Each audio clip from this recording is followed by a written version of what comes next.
Streaming. So hello, everybody. Welcome to the Kenneth Smith seminar. This is week 148 of the Millennia and Microcosm arc. It has been going for 2.5 years, and we expect it to go for 3.5 more. We are in the second section, which is a 2-year period talking about medieval civilization. Before that, we spent 2 years talking about ancient civilization, and for the final 2 years, we'll talk about modern civilization. Once we're armed with the medieval and the ancient perspectives on the world, we'll have some new and interesting observations to make about modernity. But for now, we're really continuing to dig into medieval civilization. We're just beginning chapter 7 this week. Chapter 5 was the start of the medieval section. Chapter 5 gave us a look at how revolutionary the medieval worldview was. It was, overthrowing the ancient worldview and replacing it with something new. The ancient worldview that they were replacing was the corrupt form of the late Roman Empire, by which point everybody had completely had it with the promises and premises of the ancient worldview. They needed something new, and they settled on this. And of course, the problem is that revolutionary message of the brotherhood of man was married to the idea of a religious empire and religious genocide. So that was chapter 5, focusing on sort of the central orthodox position of the powers that be at the point of the revolution. But then chapter 6 took us into the other half of the dialectic of the medieval period, which is the medieval period. Although the powers that be were focused on purification of their religion, all the way to saying if we could only get rid of all of the religions on earth and convert everybody to worship the one true God, then we could have peace on earth and brotherhood towards man. And so they embarked on this campaign of purification and chasing down of heterodoxy and elimination. But that, partially because of that, partially because of the compromises and inadequacies of the central position, and for a variety of other reasons, the medieval period, ironically, was also the great flowering of heresies.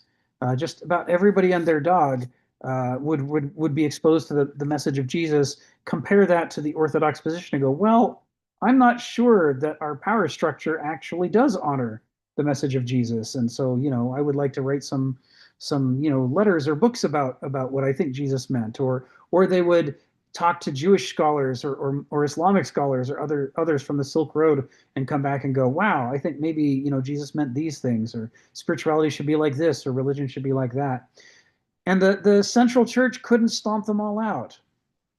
So there is this weird tension throughout the medieval period between, on the one hand, this desire for uniformity, and on the other hand, this massive spiritual creativity. And both were inspired from the same original source. But we've wrapped that up. We've looked at that central dialectic from both sides now in chapters 5 and 6, and we're beginning into chapter 7. And chapter 7 is where Kenneth first threw me for a loop when I was reading this back when it was first coming out. And this is where he starts to get at some of the kind of what is some of the real revolutionary juice in the new value system. And he's talking here about, this is section C, selfless love and the encompassing. And this is talking about the idea of how love can transform our perception of each other and the world into being more than a zero-sum game. That is to say, this, unlike the realm of nature, in which, either I can eat the cookie or you can eat the cookie, or we can cut it in half and each get half a cookie, a finite world. The gifts of the spirit are infinitizing. They can grow the more people who participate in them. I mean, like, the more people who love one another, the greater the brotherhood of man. The brotherhood of man is not depleted by adding people to it. And this is an exact opposite to, the cookie that must be divided among more and more people. And this is the point he's going to explore in this. This is the kind of where we start to see some of the value that unites both the core Orthodox position, but along with the various heresies and saints and desert mothers and fathers. What they have in common is this recognition that spirit, the realm of spirit, has interesting advantages over the realm of nature as a source of values and creating civilization. So this is what we're diving into. So I'm just going to kick us off here because he kicks us off in typical Kenneth fashion by immediately pointing outward, away from himself, away from any system Kenneth might be promulgating or perceived to promulgate, and instead get us to look at what other writers have had to say. So he says, all who have read Plato know what a profound value to Greeks the Greeks put upon the beautiful, that is to kalon, and upon eros, the god whose authority consists in the need human soul has for beauty, the rapture in which beauty exercises its power over us. And so when he's talking about Plato, and I'll check in with Donald, I mean, I think we're talking about the Phaedrus, the Symposium, and Hippias Major. Bah humbug, says Stephen. Yeah, you're gonna love this chapter. so, so on the one hand, I wanted to give us the links. Anybody who hasn't read any Plato, this would be a good time to at least read the summaries at Wikipedia, maybe between this week and next week, because he's just literally starting the chapter off with Plato. And kalon, one can barely hear kalon, to kalon, without also thinking about kalos kai agathos, right? Kalos kai agathos, which I better type into here so that people don't miss it. It would help if I didn't misspell it. And that is the beautiful and the good. And this is one of the ways people have tried to some Greeks have tried to summarize sort of the eristic ideal. What is it that you're in pursuit of? We're in pursuit of the beautiful and the good. Aristotle writes a lot about the beautiful. He writes a lot about the good. Oh, and I misspelled Kai. That should be Kai, not Kay. So what comes of trying to type with a cat lashing its tail over the keyboard while my fingers try to engage. So Tokalon, again, there's a reference here, and of course Eros. Anybody who's read the Greek myths has had some exposure to Eros, but as a deity. But here we're getting into Platonic and Aristotelian concepts of Eros, which are the more philosophical, less kind of literalizing interpretations of what Eros is. And we'll get into more of that as in paragraph 1 as we proceed. But this is where he kicks us off the what is the topic? The topic is the beautiful and also love, attraction.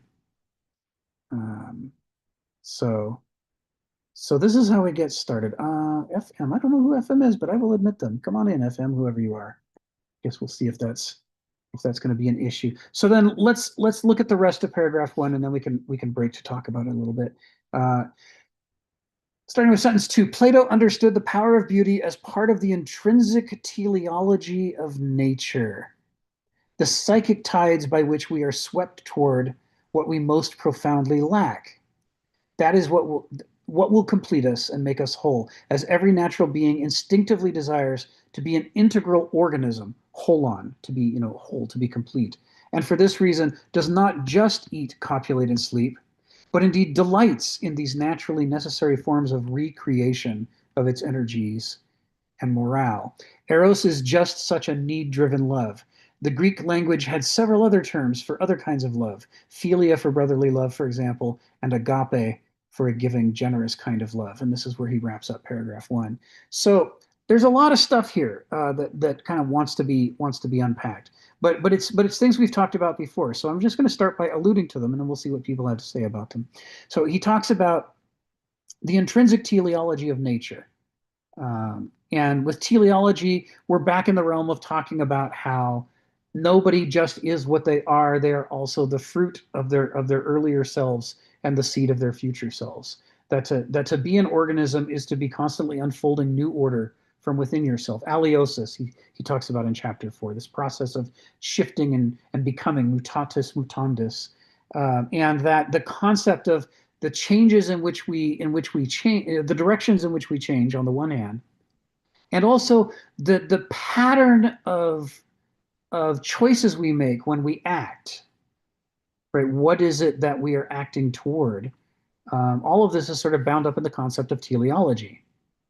That As Stephen points out, not every acorn will become an oak tree, but every acorn wants to become an oak tree, not in the way you or I want, but in a teleological way. It's composition, its inner nature, its character, its ethos, and its behavior, step by step, are always pushing in the direction of taking advantage of contingency to seize opportunities to grow in the direction of its teleology, which is to become an oak tree. And in the same way, the Greeks say each one of us, in fact, every living organism, contains within itself an ethos that is its character, and that ethos maps out its telos. What is it yearning to become? What is it striving to become? The pattern of things it notices and doesn't notice, the decisions it makes, and the kinds of new growth and development it unfolds are all pushing in the direction of that teleology. And what Kenneth is giving us new here for the first time in this book is he's linking teleology with desire, right? That we find the things that we're drawn to beautiful. They hypnotize us. Eros, through the power of Eros, they hypnotize us and they make us yearn to unite with them. There is an Eros in the between the oak, the oak sapling and the sun and the water and the minerals in the soil. An eros between the cheetah and the gazelle, as I've alluded to repeatedly without ever actually using the word. The cheetah can't stop thinking about the pretty gazelle, and in the same way, Plato says, we are also hypnotized by the objects of our desire, and that hypnotism, that entheos, right? The God within us, the enthusiasms that take the place of sophrosyne within Homo sapiens, that is the working of the God, Eros, within us, right? Affecting us, making us be, notice, and be obsessed with and hypnotized by those things. And if it were not just enthusiasm, if it were sophrosyne, this would play the developmental and healing role of drawing us towards what is healthy. But because of the way we've evolved without sophrosyne, it instead, we can only say that it draws us in the direction of what we are, what we find beautiful, what is beautiful to us, what haunts us, what we can't stop thinking about, what we're enthusiastic about.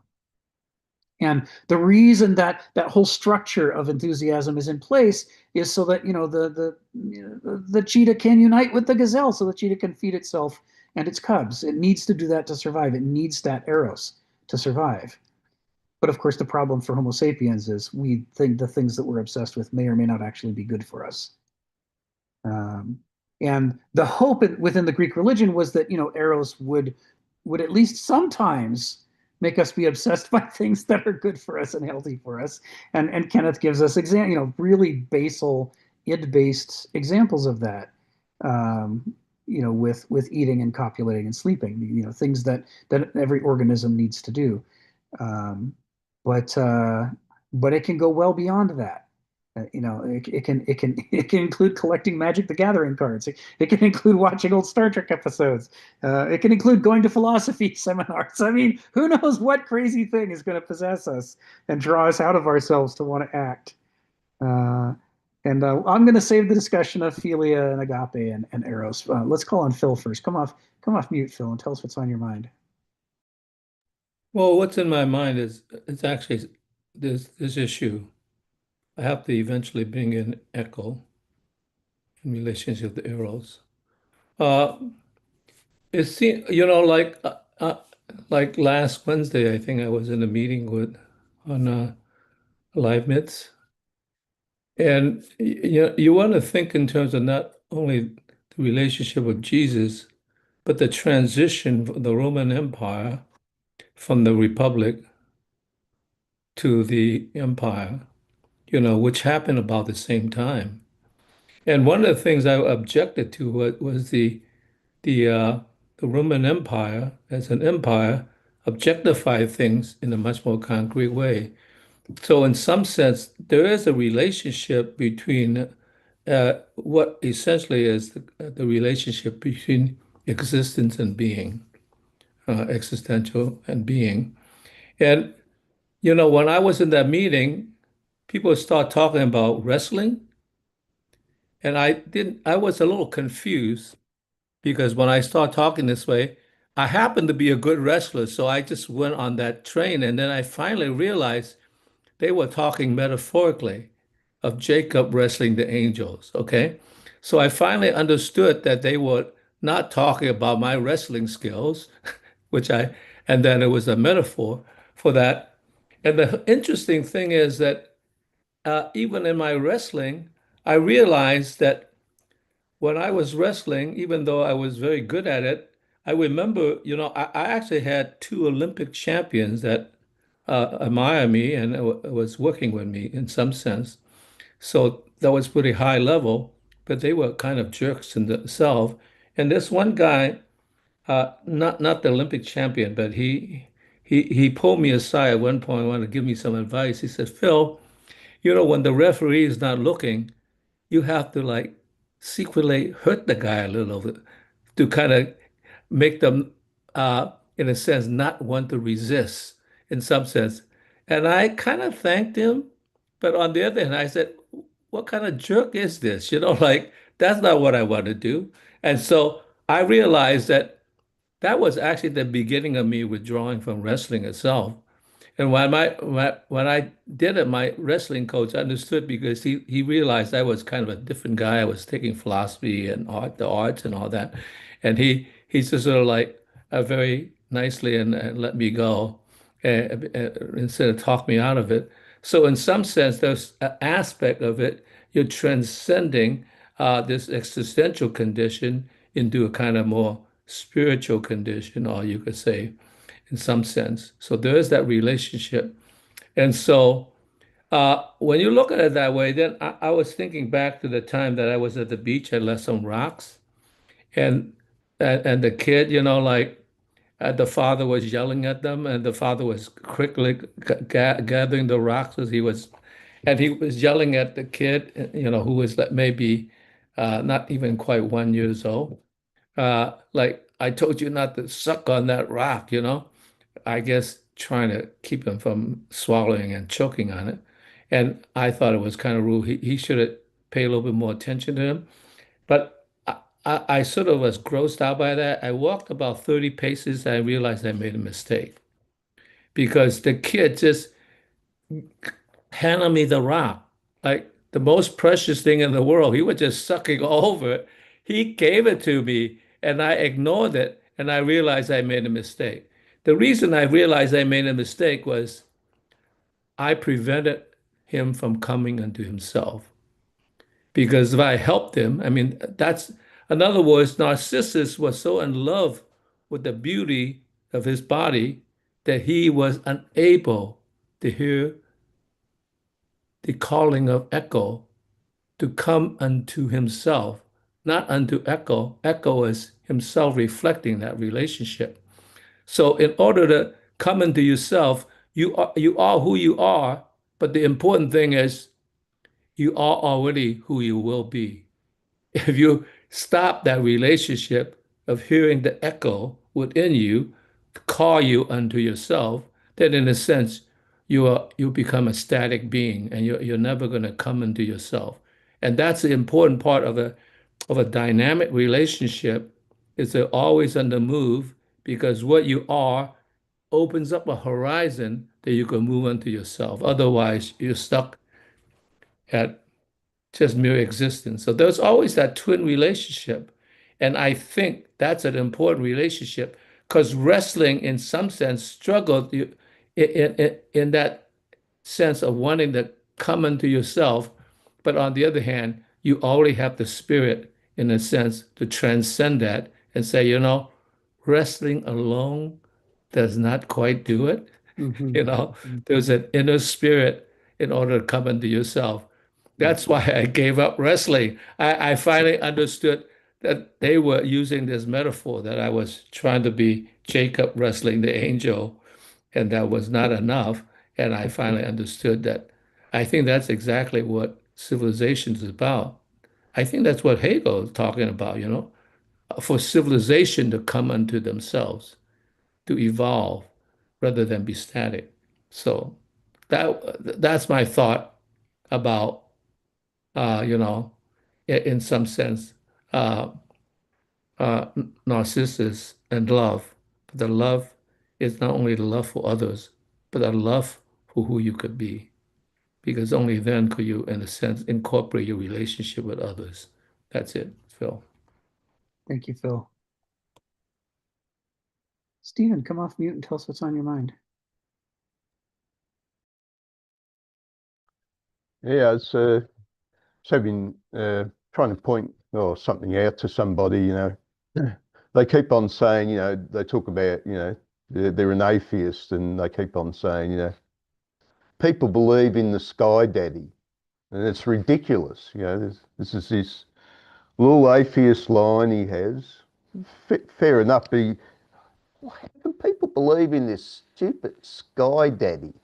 You know, this, you've probably heard the term sky daddy, which is fair enough too. It's a good description. Anyway, he keeps on, you know, going into another little line now and again. Oh, the universe is awesome. Oh, how amazing the universe is. And so I said, hang on, that's just a subjective feeling. That's just you as some particular biological creature. Has something in it, you know, it's like a sensitivity to light. You react to a material manifestation. Your body has some chemical in it, and it varies because one moment you're completely blown away with the universe, the next minute you're thinking about a McDonald's hamburger. And I said, well, you know, a lot of people might say, oh, look, a lot of people will join you and say the universe is awesome. But then, you know, well, my genius mate, Uncle Scrooge, will come along and say, oh, it sucks. Bah, humbug. So I'm saying, look, this is all just, you know, brain chemical. It's not actually an objective statement about the cosmos. Well, it could be if you know, had some sort of esoteric sense of meaning, but we'll just say it's all subjective. And then another guy jumped in. He said, "Well, isn't you see that computer monitor in front of you? That's just all brain chemical, is it?" And I said, "No, no, no, no. There's some objectivity in that. Somebody else can come along and say, yeah, that's a computer monitor, but not everybody would be enchanted by the beauty of the computer monitor. I might have just bought a new computer monitor and a new computer, and I'm all excited, and I'm sniffing. Oh yes, that new computer smell. You know, all this subjective feeling. I was trying to point out to the guy, who ended up in an argument. I said that, well, some people would have a highly subjective feeling. Look, in the cosmos, oh yeah, there's got to be a sky daddy. And a lot would come to that subjective feeling. And yes, this feeling of beauty. Now, really, I could be a reductionist and say it's all just brain chemical. It's not really there in, it's not really an objective characteristic of the universe. It's just me as a biological creature. Like if I believed in God. That's, you know, I have a paternal feeling. That's my daddy out there, you know. So I wonder about this slavish devotion to the impression of beauty. Thank you. Thank you, Stephen. Well, I think that's something I want to tackle when we get another paragraph or two into this, because this is what this chapter is all about, and I want to let Kenneth get a chance to answer you before I take a stab at it, because Kenneth spent a lot of time on this chapter, and since he's not here to to represent, I gotta be careful how much I step in the way between you and him. As you can see from the sentences we've done so far, he's he's charging here. I mean, we've got rapture, we've got profundity, we've got psychic tides. He's in poet mode here in this opening paragraph.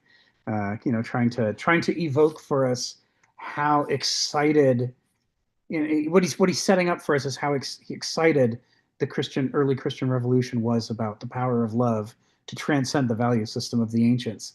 So I want to sort of, and obviously we're talking about subjective things in the sense that this is about what's inside our character, what's inside our heart. What do we notice and not notice? So, they would be right on with you about that. It's just that the early medieval Christians were hoping that it was not only a subjective thing, but an objective power in the cosmos that could unite us. And the Greeks themselves believed that there were multiple different kinds of love that objectively existed, even though the initiative for the behavior was subjective, the noticing, the feeling, and so on. It resulted in behavior that happened between people and therefore was an objective thing. Well, if I butt in at this point, they had a god or a belief or a faith. Right. So obviously all these feelings and emotions inside me are relevant. Yes. This is a point, Nietzsche might have made with the madman. Yes. Oh, all these feelings I have, me Kant's made the point. He said, oh, the cosmos above me and the moral law within me. Yes. Because the moral law within me is just a biological strata. It doesn't matter once we've thrown God out of the picture. Yes. Yes. And if you combine that with the Greek concept of humanity as an amphibious species, where we're between two natures. And so to moderns, it's incredibly important that we distinguish the objective outer nature from the subjective inner nature. But to the ancient Greeks, they were both equally real and equally important. In fact, many people have remarked on how just about every culture in the history of humanity, and probably all of them going back into prehistory, care more about the subjective life of human beings than moderns do. And the classic example of that, which I think you've pointed out a few times, is dreams, and how in the modern world we completely devalue dreams. But everybody else, I mean, whether we're talking Iroquois, statesmen, whether we're talking about, well, hell, Plato or Socrates. People are constantly referring to the dreams and what they mean to them, and what does that reveal to St. Paul? The visions that he has. This is incredibly important to him, and to a modern, it's like, well, that's just subjective stuff. That doesn't matter. So, it kind of reinforces what you're saying. This subjective objective, division that we do was perceived quite differently by everybody but us. It's interesting. It's interesting, and it plays as well with the agency contingency stuff we've been talking about for the last several weeks, because you get into that stuff of, is your ethos a kind of subjective contingency that you don't have any control over, that in turn controls your agency by making you want certain things and not want other things? Or is it a realm of agency in which you could self-cultivate and change it so that it changes what you want and what you notice and what you're able to do? And of course, the Greeks are perfectly happy with it being a paradox. But to the moderns, we sort of want to clean it all up, remove the contradictions, and simplify them into two zero-dimensional points, one of which is good, and that's the objective, and one of which is bad, and that's the subjective. And we like things as simple-minded as possible. Donald, come off mute and tell us what's on your mind.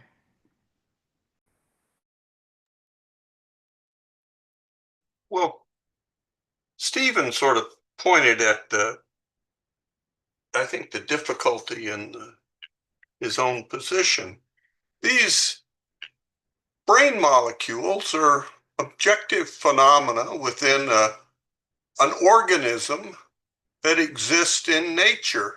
They're as natural as anything else. That the subjective objective distinction begins to break down when we think of it.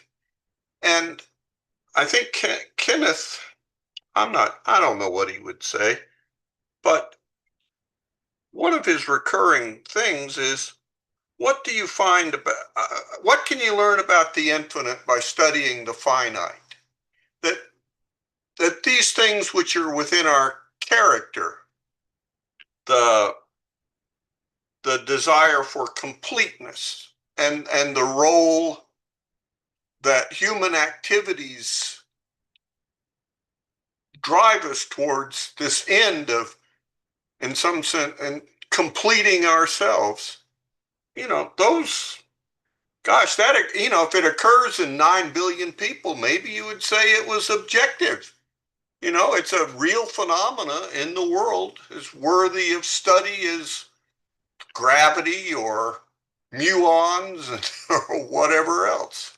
So I, I, I think that's enough.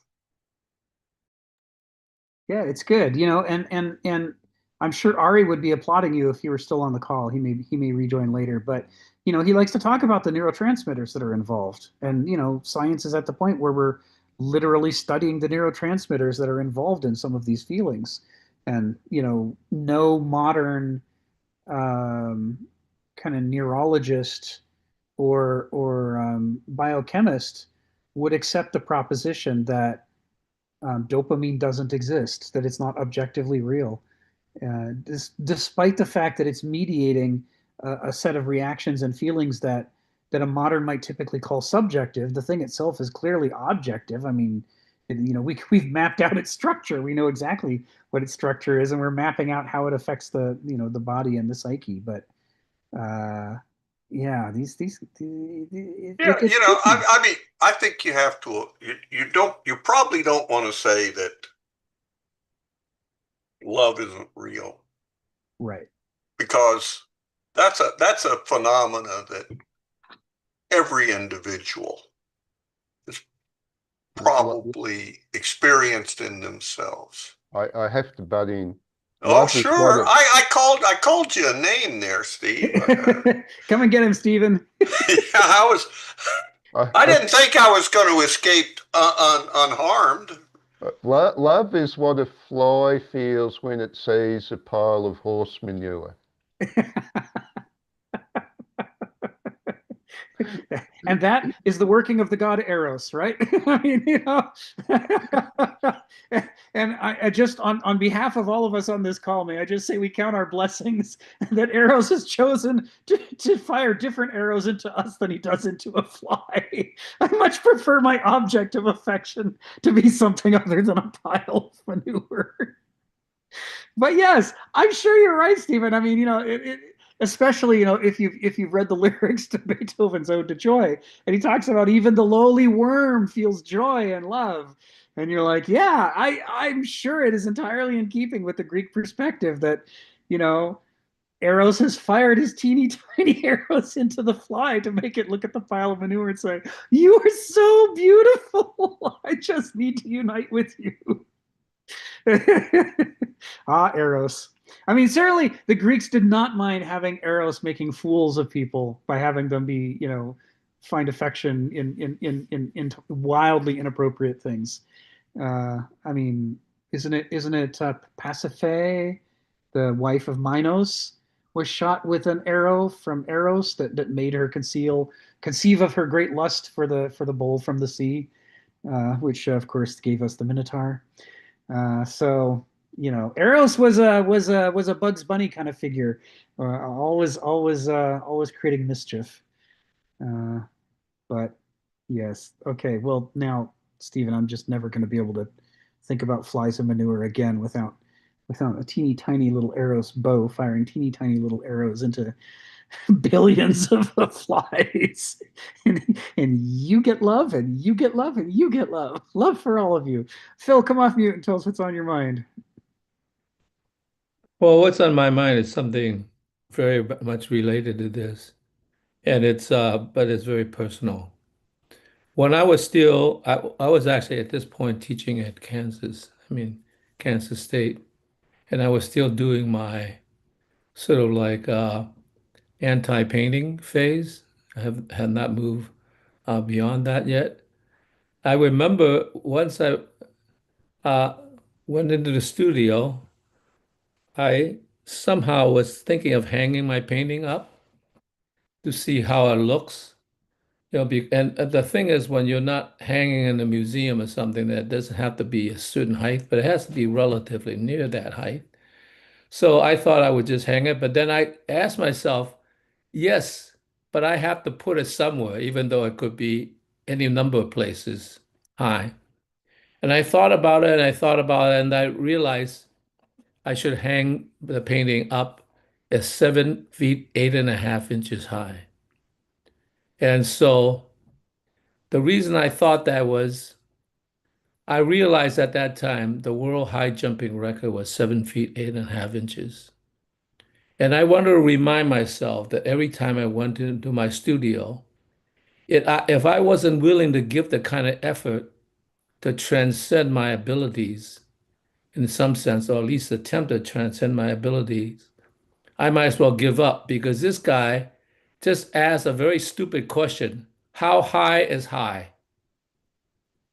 And he spent 8 hours a day asking that question, right? And what's a very, seems like a very simple, almost stupid question, but I thought it was very important that he asked it, that I didn't have to ask it. So I remember every time I went into my studio, I reminded myself, I'm after excellence the best I could, given my struggle. I was still in the wrestling match. And I remember at that time, I always had these recurring dreams that I was flying, I was gaining altitude, but I could never break through the clouds. And, I just sort of fell asleep at some point, and it was very, very frustrating because I know that I put a lot of effort into it, and I was ascending, but the clouds were always a bit too high for me to break through it. So that 7 feet 8.5 inches was not a possibility.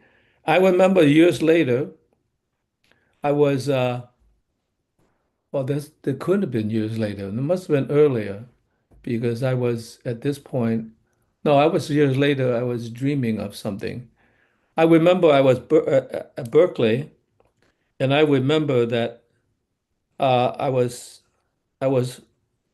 out of a home at that point. I just went to a friend and slept at his home. And I remember I had this dream, and I was thrashing about trying to get out of the dream because I was scared of what's going on. And as I thrashed about, I sort of woke him. He kind of grunted, and that woke me up. And I said, wow, I'm out of this. But then later on, I thought about it. I said, that was a very stupid thing to do because I realized that I had realized I was in a dream. Instead of like sticking with the dream and trying to find out what the hell is this all about, I ran away and I promised myself the next time I'm in a dream, I'm not going to run away. I'm just going to try to remember, try to take scope of it and understand what the dream is about. So that happened maybe a couple of weeks later. And I remember that I went into this dream and I realized there was something about a dream that was very, very different. Because at the dream, there happened to be this lacy tablecloth that was weaved. And I remember, like when I'm not paying attention, it was that everything looks normal. When I looked at it, I could not make out the lace in detail. I said, there's something about a dream that you could create these images, but it can't get it exact. I said, I remember this. And so and then about a month later, I had another dream, and I remember, and this was a kind of an important dream. And one of my high school friends, in which I was my roommate when I was at San Jose State before I transferred into UC Berkeley, he came and visited me. And when he came and visited me, I got really excited. I said, I'm in a dream. And he said, come on, Phil. I'm George. We've known each other forever. You're not in a dream. Stop it, Just come and realize. And I said, and I just got kind of angry at him because like I was so convinced I was in a dream. I was going to re reveal the secret, about the details. And he wouldn't buy it. And finally I said, look, I was living the third floor. I said, look, I'll prove it to you. I'm going to jump out of this window. And he said, no, no, please don't do that. Please don't do that. He was concerned about me. And I said, what do you care? If I'm not in a dream, I will fall down and hurt myself and maybe die, but nothing will happen to you. He says, but I worry about you. And then finally, I try to, convince him. He said, don't do that. And he said, you have to consider the aftermath of what happens. Because what happened, the consequence is the the reporter's going to come around, the policeman's going to come around, they're going to ask me, why did you let him jump out of the window? He says, I don't want to be in the position where I had to defend something that's defenseless. And so I actually felt sorry for him. I actually felt sorry. I understood his dilemma. And I said, okay, you win.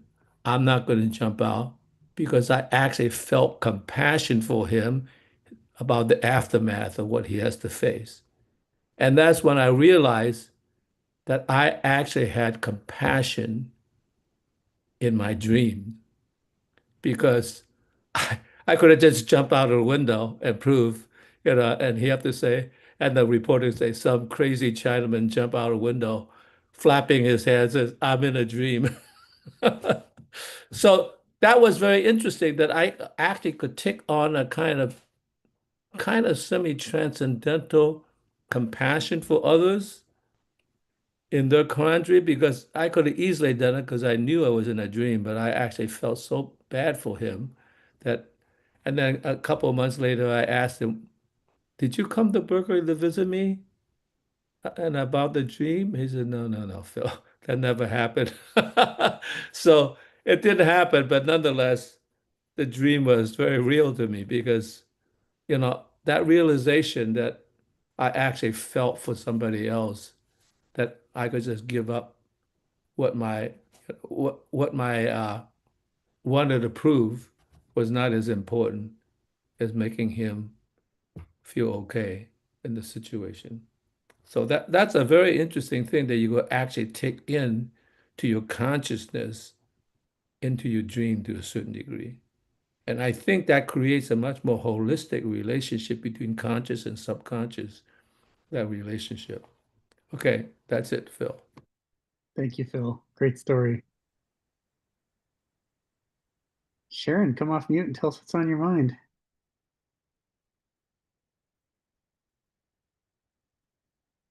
Oh, you got to find the mute button. Yes. There you I'm go. lost in this discussion here. I'm trying to put it together. So we're in a paragraph where from dreams to horse manure to wrestling to particles. What sentence are where are I mean, I'm truly We've wrapped up paragraph 1 and we're about to enter paragraph 2. That's where we are. Oh, you finished paragraph 1? Okay.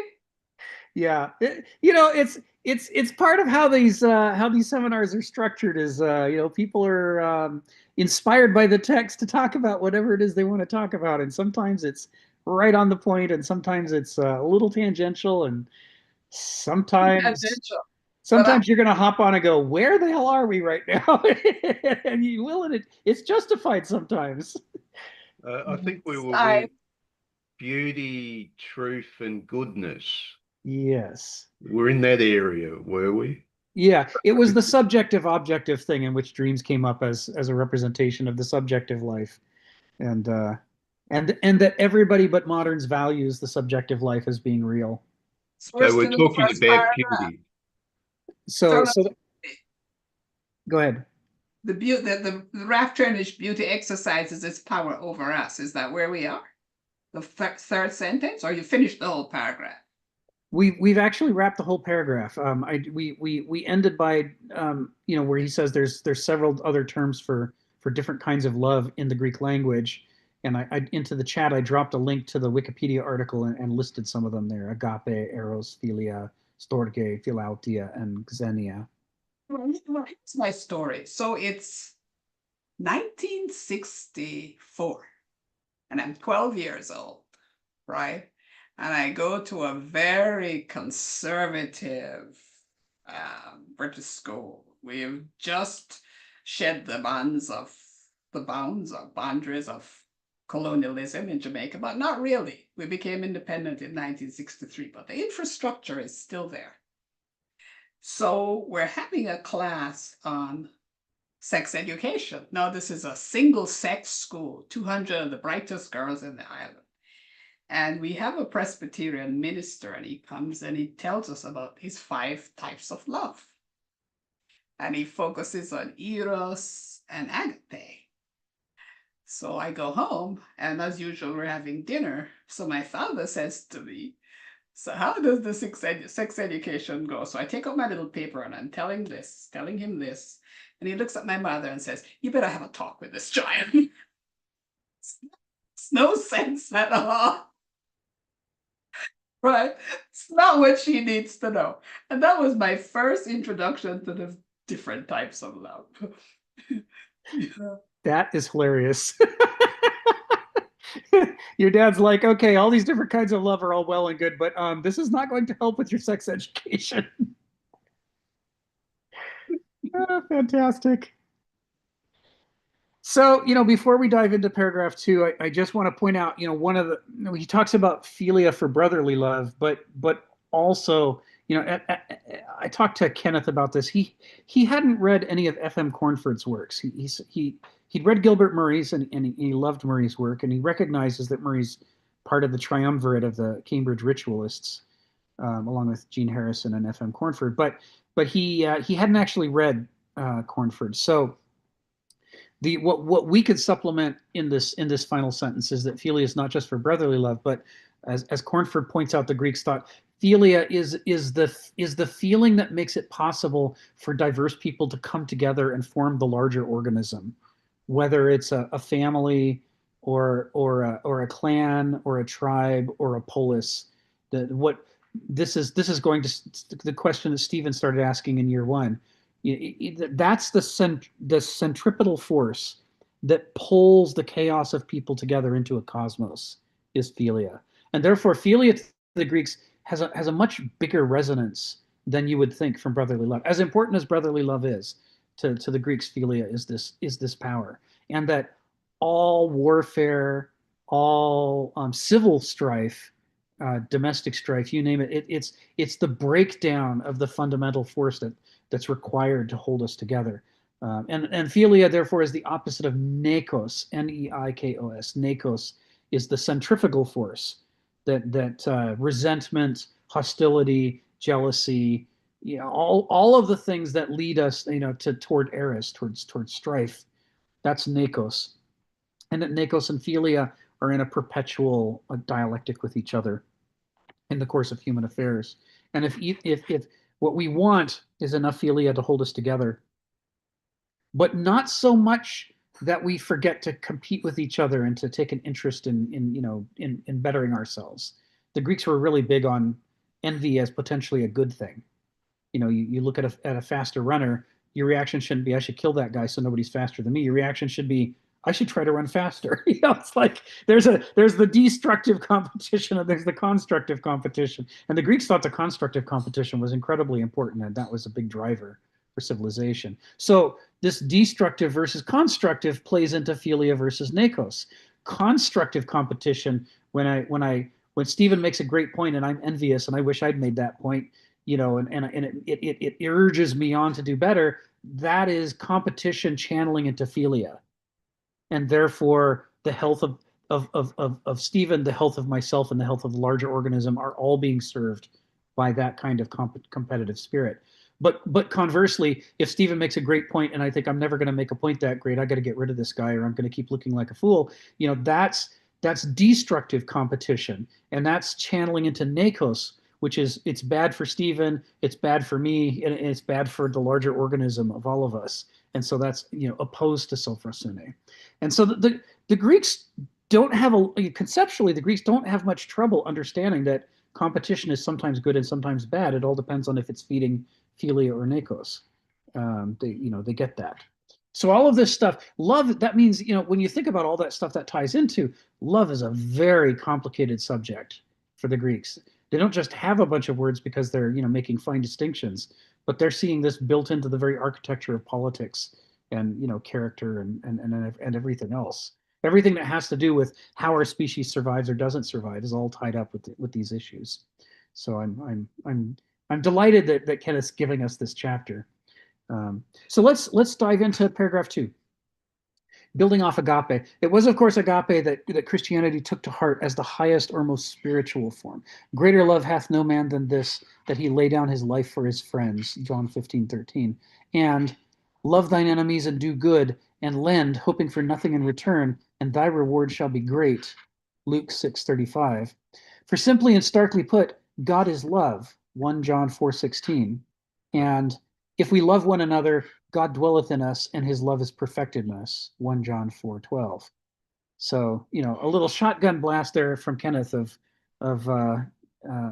New Testament references to the importance of love, the transformative power of love, and how important so many writers think that it is. And this is always agape. This is always agape. If you read the Koine Greek of the New Testament, they're never it's never saying greater eros hath no man than this. Like, no, we're not talking about eros here. This is not that. And it's not storge, which is storge, which is the love that parents and children are supposed to have for each other, and it's not xenia. Xenia is particularly interesting because that's Zeus's. The closest Zeus comes to a commandment is that you must be a good host, even to strangers. You must that the structure of Greek civilization depends on, because these houses can be sometimes far apart across rough terrain. Every home has to be a refuge, and Zeus expects you to behave like a good host. And this is what, I weirdly, when Polyphemus captures Odysseus and his men and starts eating them, the sin that he's engaged in is to us, to our sensibilities, is weirdly not cannibalism. It's a violation of Xenia. It's a violation of Zeus's insistence that we be good hosts to one another. So a good host. Normally, if I was going to protest cannibalism, I wouldn't say now a good host doesn't eat his guests. But this is how the Greeks put it. This is a violation of Xenia. You're being a bad host, and cannibalism is sort of an aside in that, I guess. So Xenia is although it's an incredibly important form of love that Zeus himself says we must cultivate Xenia in ourselves, just like honor thy father and mother is a storge issue, and not devolving into civil war is a philia issue, and not committing suicide or hating yourself or giving yourself too much negative talk, that's philautia. You've got to love of thyself, that you don't wreck yourself. So all of these things are typical for the Greeks. They don't just use one word like love. Just like we get stuck on free will and determinism and fate, and we turn them in these trivial categories. And the Greeks then say, oh no, we've got 16 different words here that are all give you the architecture and structure and interrelationships of these things with one another. He's doing the same thing with love. So agape, throughout John and elsewhere in the New Testament, agape is almost always used for love. Sharon, come off mute and tell us what's on your mind. So I have another simple question. So after our misadventure into sexual education, the school did talk about, through its religious classes, the different types of love. And the different types of love really just relates to different situations. By the time I was through high school and through the religious classes, one of the things I learned, and no matter how many people I talk to, I always see it coming up, is that the fundamental thing of love that I think humans need to understand, and all the stories, is that it's an action, and that doesn't come across in a lot of these verses. Greater love hath no man than this, that he laid down his life for his friend. What does that mean? How do you put that into your everyday life? And this is one of the conflicting thing about the scriptures. It gives all these messages which can be pretty high flown, but when you pragmatically put it into real life, love is obviously the greatest fundamental of the Christian theology. But what does it mean? How do you execute love? And you have these 5 different types here, but underlying, I mean, integral to all of those is how you treat each category. Yes. Yes. And that's where Kenneth is leading us in paragraphs 2 and 3 is right into the what the early Christians considered to be the actual hands-on application of love. You know, they wouldn't have bought the idea that you can call any way that you treat one another love. Torquemada torturing people to death in the hope of saving their immortal souls. The early Christians would not have identified that as love. They would have identified that as clearly not love. But this becomes clear in the sentences ahead. So let's press on to address Sharon's question. We're actually making really good progress today. So I'll call on Phil in just a second, but sentence 3 is a long one in paragraph 2. It is not simply remarkable that love opens up the narrow partitions of ego and its property. It is a righteous miracle. Love evidences an unworldly, unnatural power and property of spirit.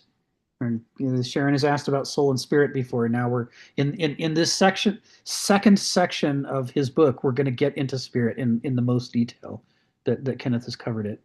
Unnatural power and property of spirit, which is its infinitude, its ability to overflow the barriers which the finite world of nature and society erect, the territoriality of mine and thine, the hostility between one's friends and one's enemies, and the limitedness of all things which are natural realities. He's saying, the spirit, like the nature around us, the nature within us is an infinitude. It is vast. As Heraclitus says, you couldn't discover the depths of psyche even if you spent your whole life searching, such as its profundity. The Greeks believe that the realm of the spirit is vast and infinite, just like the realm of the world around us. And as such, the gifts of the spirit have this quality of infinitude, and that infinitude is capable of rupturing finite barriers, or the rigid finite barriers that are erected for the convenience of finite goals. And he's going to go into this in more detail in paragraphs 2 and 3. But we see this over and over, in the Gospels and the epistles. This idea of the revolutionary, rupturing, dilating power of love, and the other gifts of the Spirit. And that's why they argue spirit, the realm of the Spirit that they hope to create, in the medieval revolution, they hope will be a greater realm than the realm of nature from the preceding era. Because, of course, they're not reading nature the way the ancient Greeks saw nature. They're reading nature the way the late Roman Empire reads nature, which is some people by nature deserve to rule and some people by nature deserve to be slaves. It corrupted into that constricting, infantilizing, pacifying version of nature. And this is why the Christian revolutions holds up spirit as the antidote to that suffocating world. Phil, come off mute. Tell us what's on your mind. My thought is, like, to what degree, because human beings have kind of free will, to at least to some degree, between, I guess, intentionality and contingency. I mean, it just seems to me uh, there must be a limit to the size. And I was thinking back to what you talked about, the slime mold. I mean, they don't really have a brain, but for some reason, because they don't have a brain, they could come together almost in infinite numbers. But it just seems to me, because human beings have this sort of individualism and intentionality to a certain degree, there must be a limit in terms of the size of what something could come together as a whole, right? I mean, like, whether that's in terms of your group that you're dealing with, or whether, subgroup, or whether that's even a family, or whether there's a nation, it seemed to me at some point it just breaks down, because it's just too many things for me to, on the one hand, unify it into a whole, and on the other hand, keep my identity from itself. So I remember when I was in college, I had this talk with my philosophy teacher about this. And she said something that to me seemed strange at that time, but I mulled upon it and I really liked it.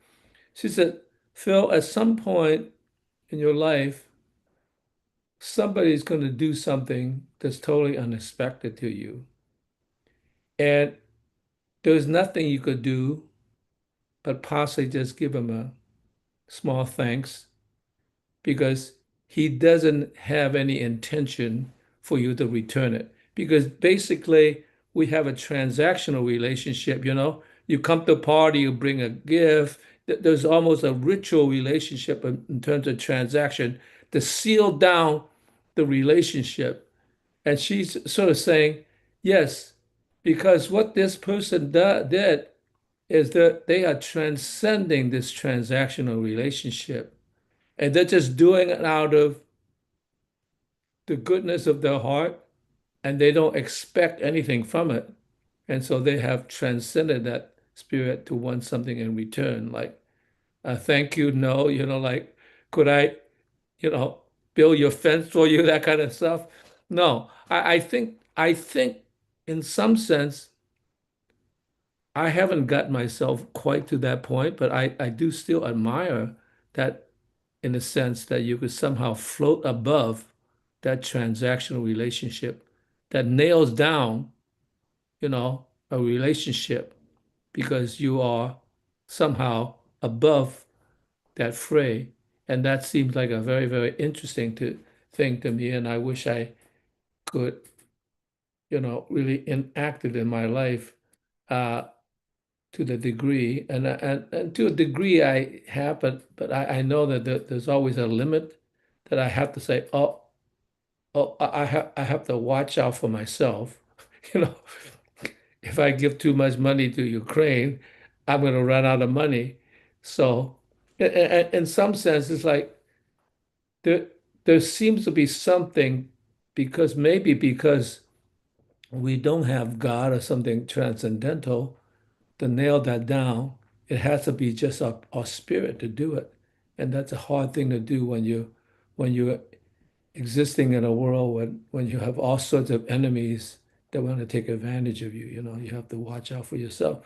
So that seemed like a hard thing to do, but I wish I was I wish I was on that level of zenhood that I could actually do it. So that's it, Phil. Thank you, Phil. Yeah, that's right on target on what Kenneth's talking about here. That issue of is love allowed to be the revolutionary principle that it was to the early medievals, where it's infinitizing, or does it have to be reduced to a market transaction, which is strictly finite, as in modernity? The what is the money value of this relationship, and how soon should I cash out in order to maximize return on investment? I've witnessed people for whom that's what love is. They think that's what it is, and of course that's not evincing the gifts of the spirit. That's falling prey to interpreting it strictly through its zero sum qualities. Yeah, that question of relationships as transactional is one you have to keep an eye on in the modern world because of the transactional nature of the life we live, where everything is turned into an adjunct of the market. But here too we have to be amphibious and say, well, okay, on the one hand there is that side of it, but on the other hand there is also this deeper side, which is what is the subject of chapter 7 here. Sharon, come off mute and tell us what's on your mind. Not there on mute now. What Phil said is very interesting because the way I think I understand it, if it is at all transactional, as moderns tend to do, then it's not love. And then this takes me to, again, that division of the soul and the spirit, because the Bible does talk about the fruits of the spirit, and it does give you a very clear idea what that is. Peace, joy, patience, faithfulness, and all of those can be explained by love. But there are people who are not able to actually love, where they get out of themselves. It's not transactional. And I ask myself, with nature versus nurture, is that a condition of the soul. There are people who do not come with this kindness and the ability to love, or love in a way which would identify or show the Christian concepts. So is that one of the mysteries? And how do you relate to people like those? But in my books, if it's transactional, it's not love at all. Yes. Yes. Yeah, this is that question the Greeks get at about human characterology. So the douloi don't exactly believe in infinity. They, it's like there's what their experiences are limited and finite and specific. They're concrete, but they're parochial, because they're limited to the person's own experience, which is finite. But the Banausoi are willing to acknowledge infinitude, but only in an abstract, dehumanizing way, divorced from concrete reality, in which people are reduced to numbers. And so they're allowed to infinitize their sense of their power and their prognostication, but in doing so, they finitize everybody and everything around them to turn them into numbers on a ledger. And it's only the Aristoi who are willing to infinitize and be infinitized, who are willing to see the infinity in other things. And so the Greeks would say, it affects the perception of love. What is the love that a heroin addict has for you if they're constantly hitting you up for more money for heroin? They love that you let them get the heroin. That's what they love. Do they really love you, or are you just a means to an end? You're a transaction. Does that count as love? Now, these are the questions that we wrestle with here. If the Greeks, I mean, so the Beatles can say love is all you need, all they like, but it obscures the deeper questions that the Greeks are asking, and that the early Christians are asking, and that you, Sharon, are asking, which is, well, what of this is love, or is worthy to be called love? Is it love if it's just a bank account transaction? It should be infinitizing. It should be revolutionary in order to be the kind of love that was the basis for the medieval revolution, for example, or even in pre-medieval, even in the ancient world, the philia capable of holding a civilization together, that's an infinitizing thing. It's not a zero-sum thing. So, yeah. I just have one more thing that I think about, because Please. I think the greatest love, and probably the most complete love, aside from the one that you have for whatever higher power you acknowledge, is the one you have for yourself. Because if you don't, a heroin addict is a heroin addict because he doesn't love himself. And from the love you have for yourself flows everything else. That's an easy one, but most human beings do not love themselves, particularly the ones that are very, very transactional. And I think sometimes that translates into societies. I think now we are about to throw 20 million people off their health insurance. What kind of society is that? Where we're going to commit people to suffering. And I see those people. Is that love? So love is not just an individual. It's a collective concept. Yeah. I mean, in the United States today, we're seeing a triumph of NACOS, the belief that we have to start tearing ourselves to pieces.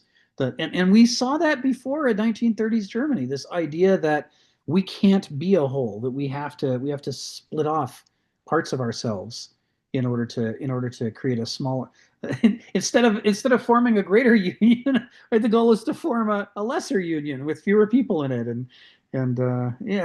These are very complicated issues, but you're right on about what we're seeing now is certainly not in the spirit that we're talking about. So, this insight that the early church mothers and fathers have, that are founding this system of ideas that's going to become the medieval epoch, is based on a concept of love that wouldn't be recognized by the people in power in the politics of the United States today. So, and a classic example of that is in that sentence 3, right towards the end. He lists a number of, he says it love's ability to overflow the barriers which the finite world of nature and society erect. And he gives 3 or 4 examples in quick succession. And he's going to talk about them in more detail in the sentences ahead. The territoriality of mine and thine, he's going to talk about, and the limitedness of all things which are natural realities, he's going to talk about. He actually doesn't talk directly about the hostility between one's friends and one's enemies, but I think that's because that's one of the best known of Jesus's sayings, right? It's not enough to love your friends. I expect you to love your enemies too. And that is not an ancient Greek idea. It's very much not an ancient Greek idea that you're supposed to love your enemies, especially by the time we get to the Peloponnesian War. But even before that, Nietzsche talks about how the ancient Greeks might horrify moderns because they revel in the violence that they do to their enemies, the bloodlust, the slaughter, the rape, and yay, we completely destroyed the city state. Isn't this fabulous? And the medieval revolution is saying, no, it's not fabulous. It's horrible. The fabulous would be to show mercy to your enemies. You do the minimum necessary. In other words, more in agreement with the Spartan general, who, after the Spartans are defeated by Athens in one battle, says, "Fortune is fickle. Don't lean hard upon the idea that you'll always be the winner. Think long term. What happens later when you lose? Now is the time to be generous in victory, to be kind." And in saying this, he's talking about xenia a little bit. He's talking about a little bit about agape. He's talking a little bit about philia, and saying, what is the larger whole among the Hellenes that you're creating through your behavior in victory? If your behavior in victory is generous, then in the future, even if you're losing, maybe your enemies will be generous to you in return. But if you're domineering and cruel in victory, then why shouldn't you expect your enemies to be domineering and cruel when they win over you in the future? Think long term and be skeptical about fortuna. And this is a message that isn't exactly love, although philia is, it's hard to estimate the extent to which philia would be bound up in that speech, but it's very analogous to the message that love has in that situation, which is you don't want to lay yourselves open and be utterly vulnerable, but by the same token you don't want to be a tyrant and make everybody hate you and long for your destruction.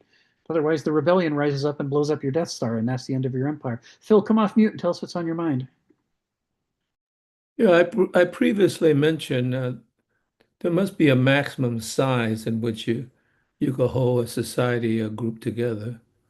But now I'm going to talk about the minimum size.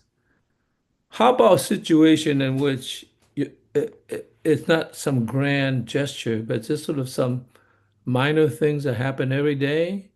For instance, when I lived in New York or maybe driving in California, like you you're walking in the opposite direction as other people coming toward you, you subtly make adjustments, and they subtly make adjustments to, in a sense, allow the right of way for people to move.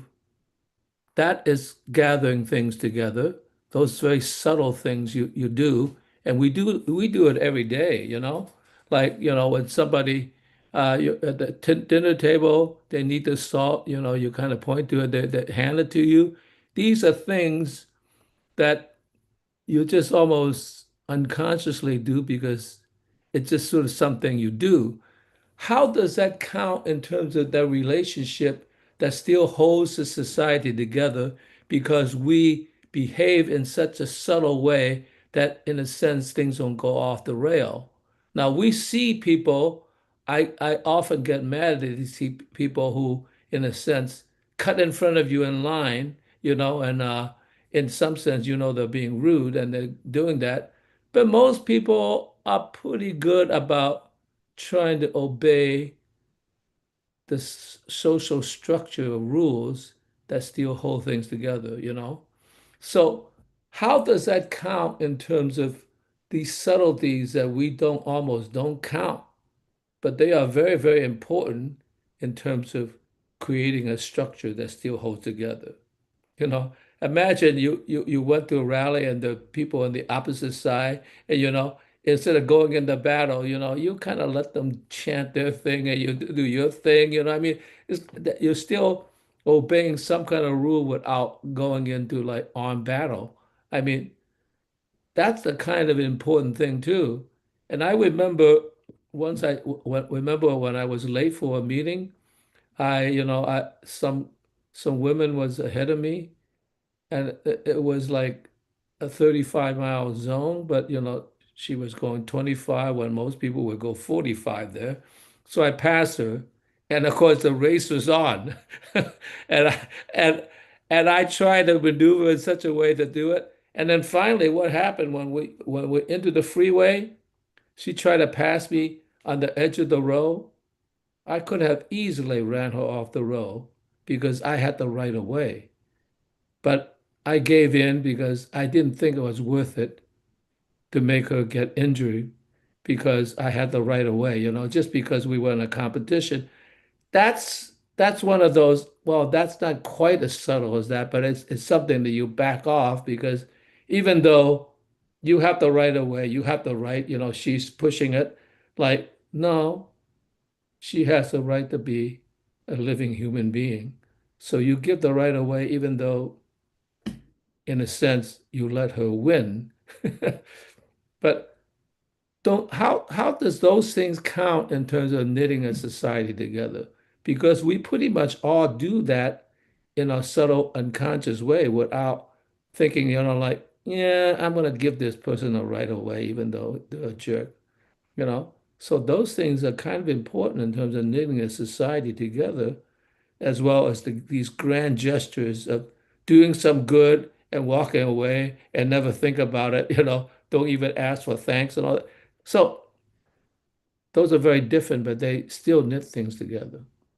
So I want to ask that both sides seem kind of important. That's it, Phil. Thank you, Phil. And these are certainly things that Ken is talking about in paragraphs 2 and 3 explicitly. This question of we talk a lot about um, transactional relationships, but what about situations where you can give and it costs you very little, but maybe you gain something very important but intangible. So it's like the philia, the centripetal force that holds a civilization together has to be fed. It's an organism.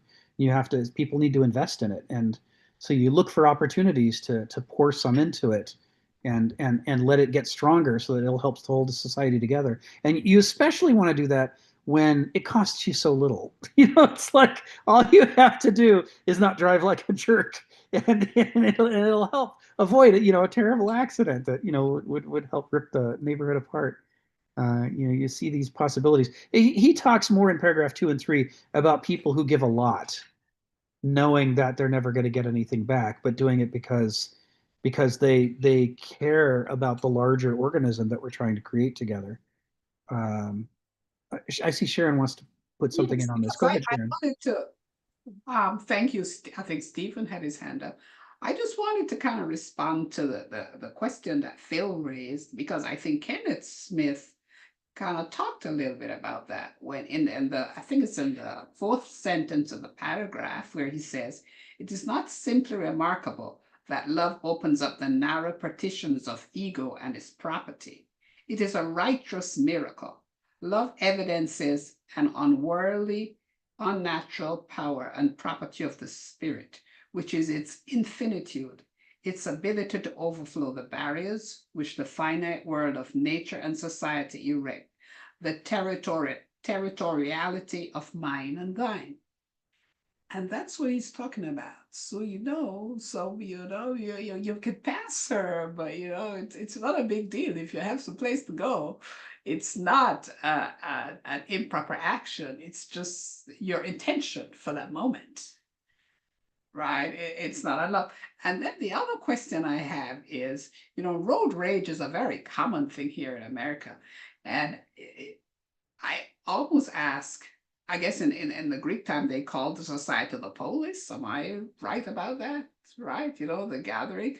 So who sets the tone for the polis? Our tone is pretty hostile right now. And it's been for generations, I would say.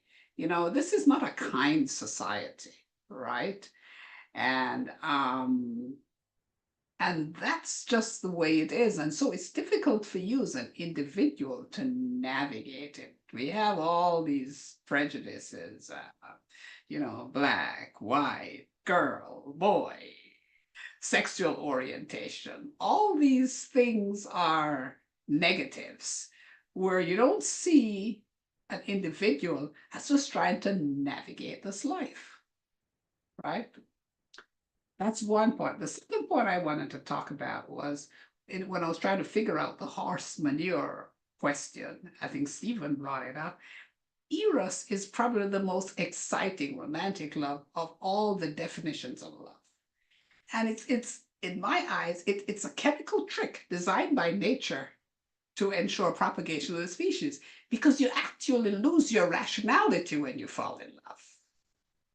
And that's what happens. And it's a little bit more than fly on horse manure. But when you get to 13, 14, 15, and it gets turned on pretty early, you really need guidance for that. Yes. Yes. Eros is another one of these terms like philia that has multiple meanings. And here, yeah, Schopenhauer. Here, you know, what we're in these paragraphs, kind of focusing on the more typical definition, especially the one used by Plato, where he's talking about attraction. Um, but Eros also has another, like philia. Eros also has another meaning, and Aeschylus talks about it, and Thucydides talks about it, and Cornford points this out in both of them when he says that Eros is also in general the desire itself in a, you know, for whatever. And so Stephen's point about the manure and the fly is right on with the F.M. Cornford slash Thucydides slash Aeschylus definition of Eros. Cornford says that Thucydides' history of the Peloponnesian War, he says he basically shows the way Athens becomes infatuated with the idea of conquering the Western Mediterranean and controlling the trade from one end to the other. And that becomes this shining addiction for them, this ideal. They can't stop thinking about it. It possesses them. And they throw everything they have at building the great glorious fleet and sailing off to conquer Syracuse. And because they want it so bad, and this is where he's echoing Aeschylus, because they want it so bad, they're sure they can have it. The reality of the fantasy becomes a reality in their minds. They lose the distinction between what is in their head and what's outside their head until it feels to them, because it's so real inside their head, they come to believe it already has happened in some way. They already will be for sure masters of the Mediterranean if they only stretch out their hand to make the effort. And Aeschylus, you know, describes this as one of the main drivers of tragedy, the way that people lose track of the difference between their fantasies driven by Eros on the one hand and the reality in which there's no guarantee you're going to get that thing. And what are the consequences of overreach? That hubris is egged on, if you will, by Eros, according to Aeschylus. And that's how Thucydides reads the downfall of Athens. So help me understand how you get so focused on winning a war compared to having somebody else of your own species, another human being. Yes. Yes. I don't get that similarity. I mean, I'm just lost with that one. Yeah, he's talking about desire. And so, you know, the object of your desire when you're an adolescent and you fall in love, they possess you. You can't stop thinking about them. I get that. But Yeah. going to war, no, that's very ego driven. Yes. Yes. So the merchant class in Athens, they became obsessed with the idea that currently they only controlled the trade in half the Mediterranean, and already that was enough to make Athens the wealthiest city among all the Greeks. Even though Athens had no natural resources, it was the most impoverished in terms of natural resources. The trade made it the wealthiest, they felt. And they're like, if it's this good when we only control half the Mediterranean, imagine how wonderful and perfect it will be once we control the western half as well. And so they become fixated on this desire, possessed by this desire. And because of that desire, they're not able to perceive all the warning signs that say, yeah, this might not work out the way you think it will. This might not be healthy for the world or for us. It's that contamination of our judgment through the infatuation is the thing that to the Greeks the word eros. Isn't that? Yes. Mm. Yes. Half the fun is gone. Yes. And so this is why, eros is a healthier thing when it is combined with agape.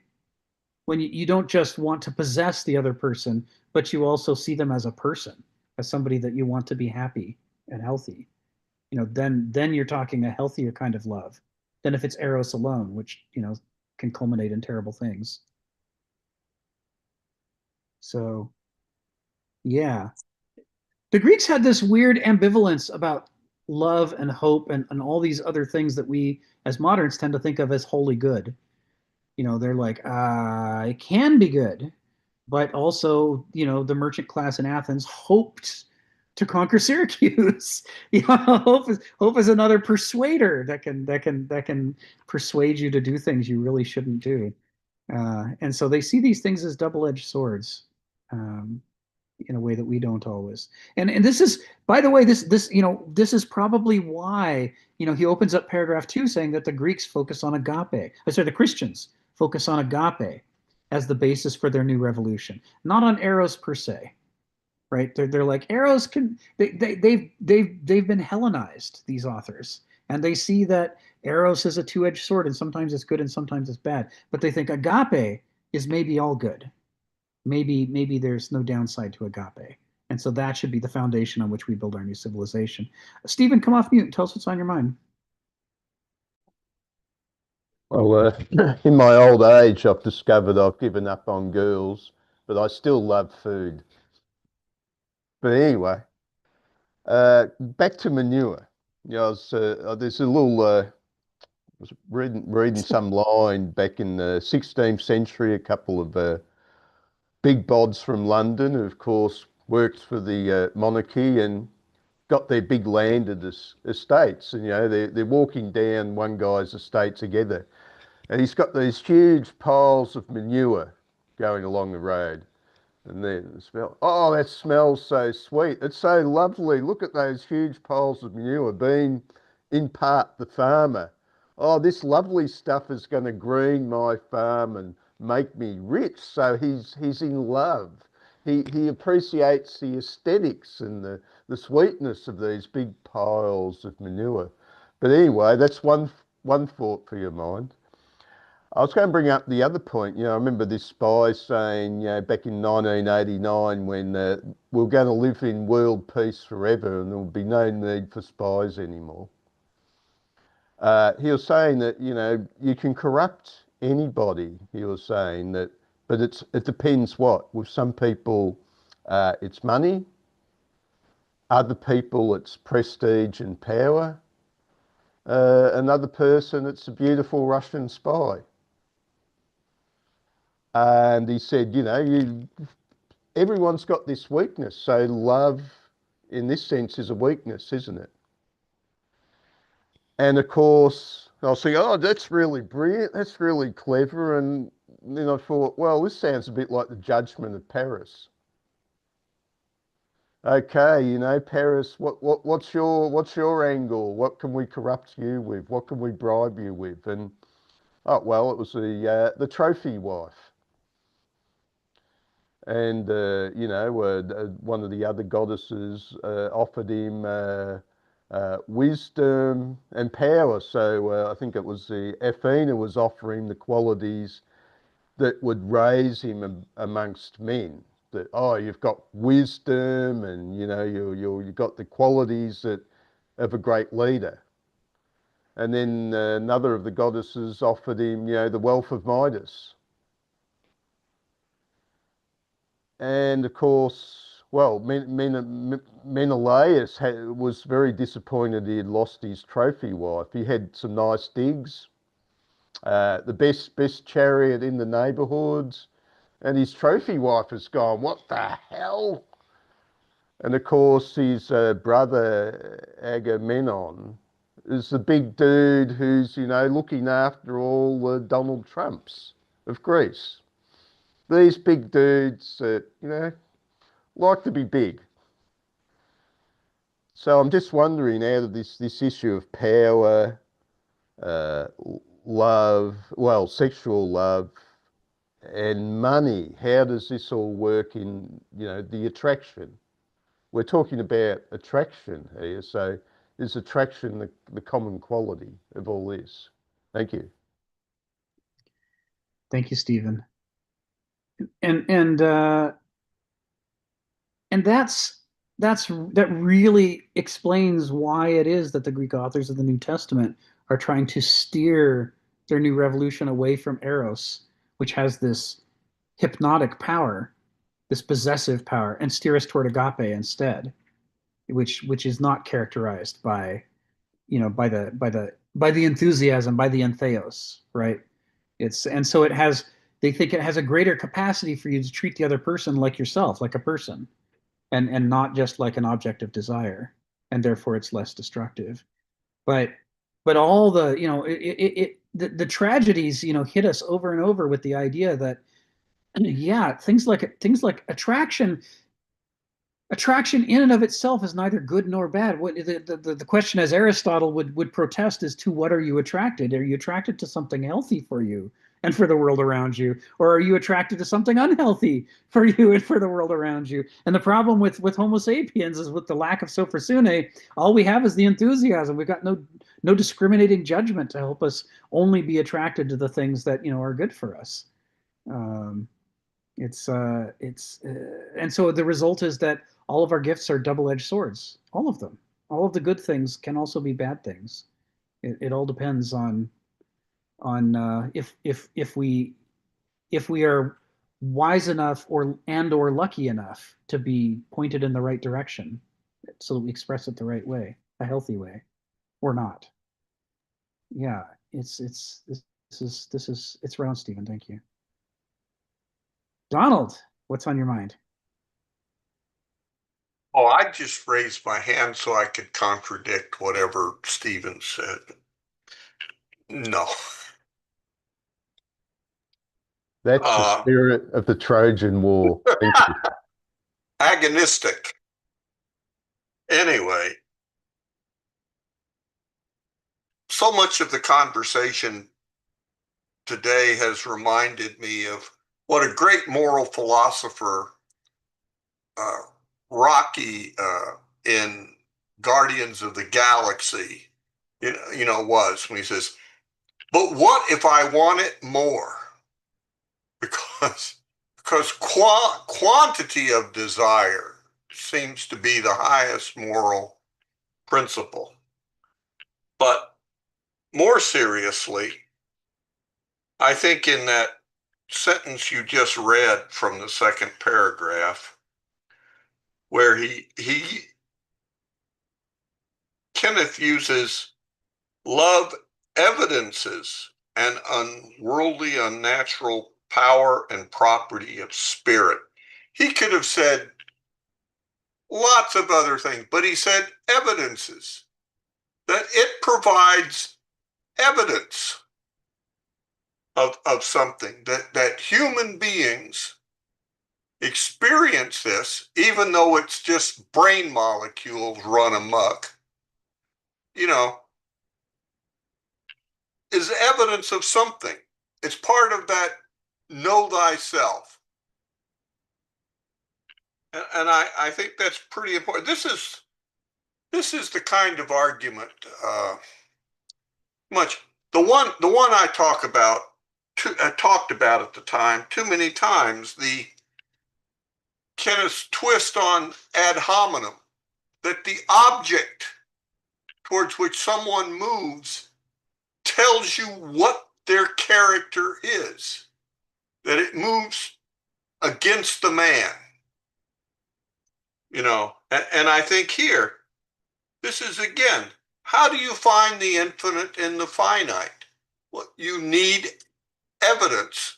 And here is a phenomena that provides it, that compels our closer consideration to see what it tells us about who? Us, ourselves. So, enough. No, that's brilliant. That's right on. And it goes right to what Stephen was asking about earlier about subjective versus objective.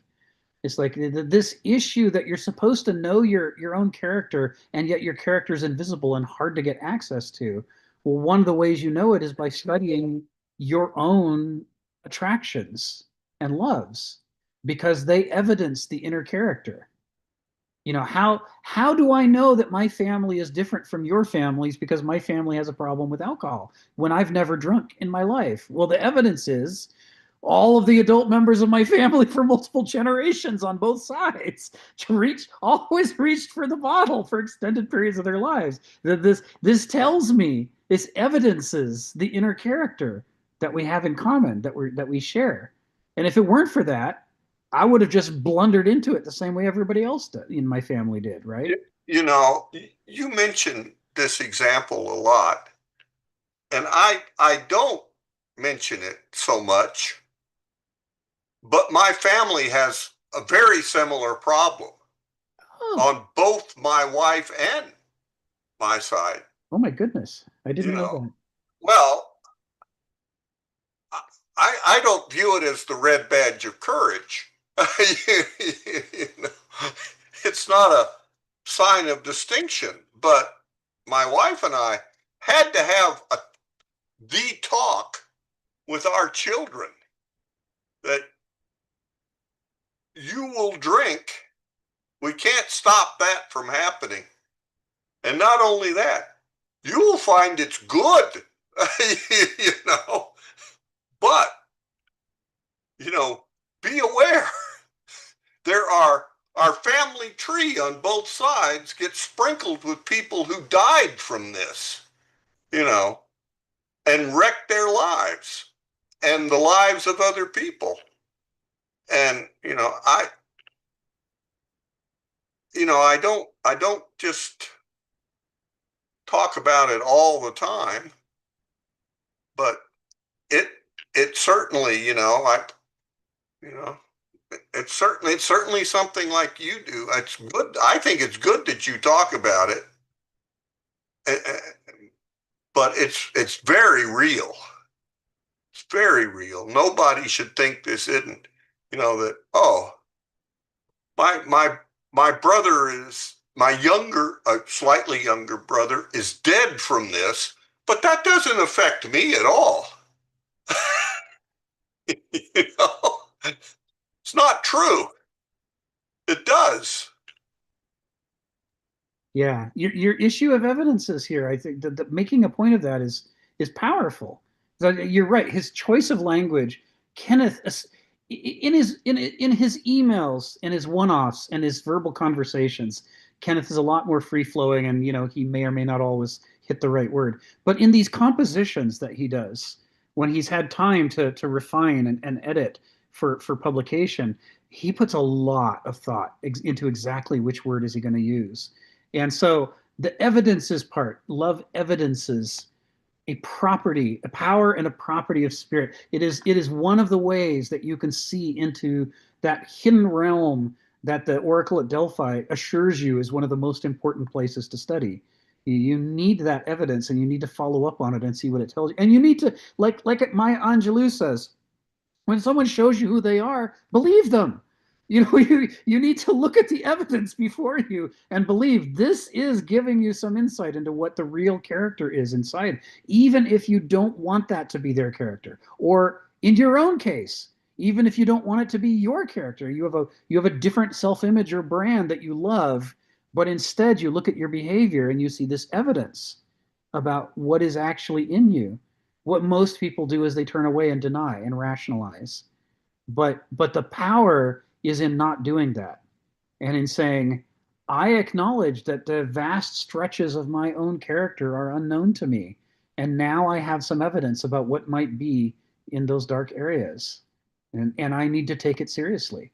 because knowing something bad about your own character is much better than not knowing that bad thing about your character, because you can't do anything about the problem if you don't know you've got the problem, which is why that's always like number one on the AA 12-step list, right? It's you've got a problem. If you can't say you've got a problem, the rest of these steps aren't going to do you any good.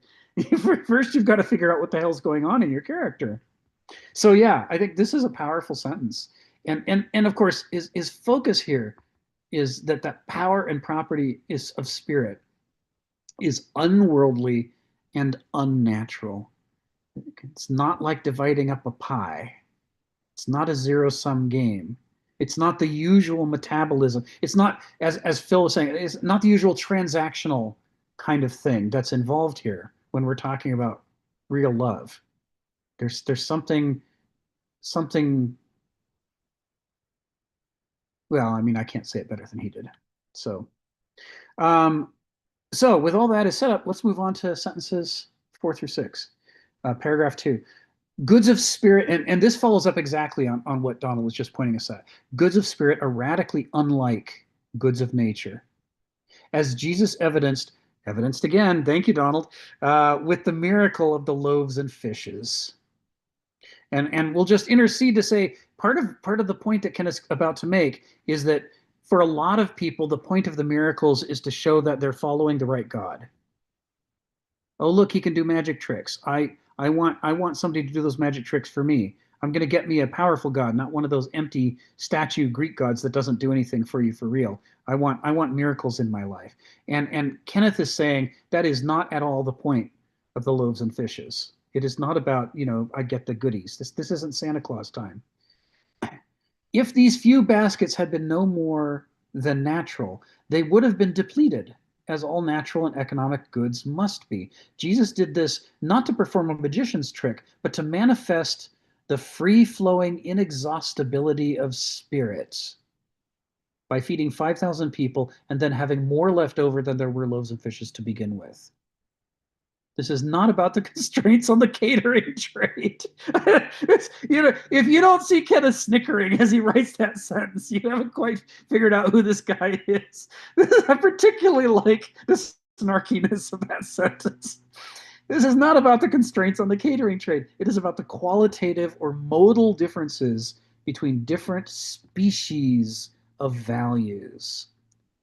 Values of the market or the spreadsheet or the ledger, transactional values, which are finite and depletive, versus values of the spirit, which is infinitizing in a way that seems impossible to us. Right? As with so many of Jesus's parables, the point it's the finger pointing to the moon. It's not the finger. The point is not the finger. The point is look where I'm pointing. Turn your head. I'm pointing to things that, gifts that you should want are the gifts that grow when you share them. They don't deplete when you share them. That it's a mistake to say, I only believe in things that deplete when you share them, and that's why I don't share anything.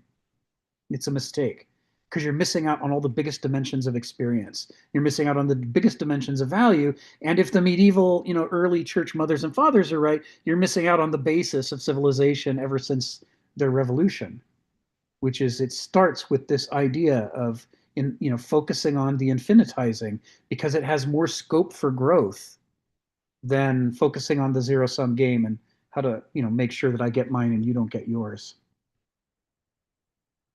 Does that make sense so far?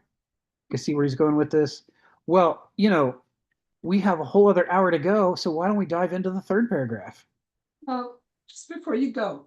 Oh, go ahead, Shane. Go ahead. It's about the qualitative or modal differences between different species of values. What is he talking about there? Yes. So he often refers to douloi, banausoi, and aristoi as different characterological species. We may be the same biological species, but we're different characterological species. And each species is associated with certain values. That is, there's parts of the cosmos that each characterological species is capable of perceiving, and there's parts of the cosmos that they're not capable of perceiving. And you don't really understand the character type until you understand where the lacunae are. What is the pattern of things each type can't see? They're characterologically essentially incapable of perceiving. And so the problem, of course, with Banausoi is they want to turn everything into a financial transaction. And finances are all explicit numbers. Everything has a finite, specific, fixed value, at least for the moment of the transaction. And all you need to do is add up the numbers to decide whether it's worth it or not worth it to do the thing. And what this causes them to do, this orientation on life, causes them to miss out on all the infinitizing parts of the cosmos, whether the nature around us or the nature within us, the realm of spirit. So this goes back to the points that you and Phil and others were talking about. To a Banausos, they don't know what love is. They can't imagine what love is. It has to be reduced to a spreadsheet ledger item, and therefore it's some kind of transaction. It can only be some kind of transaction. That's a different species of values because it's associated with a different characterological species. Whereas love has this heuristic power to it. Bye, Geneva. Great to see you. Love has this heuristic potential.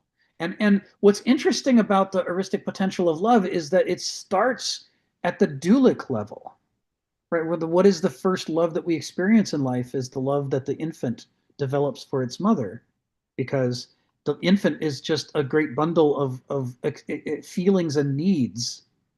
And those feelings and needs keep being met over and over by this same person. And so, at the level of parochial, emotional subjective self-interest, we start to develop bonds that point the way towards real love, even though they're just the beginning of love, because it's the needy love. It still kind of awakens something in us that we are characterologically prepared to have awakened within us. It's the basis of mother-child bonds.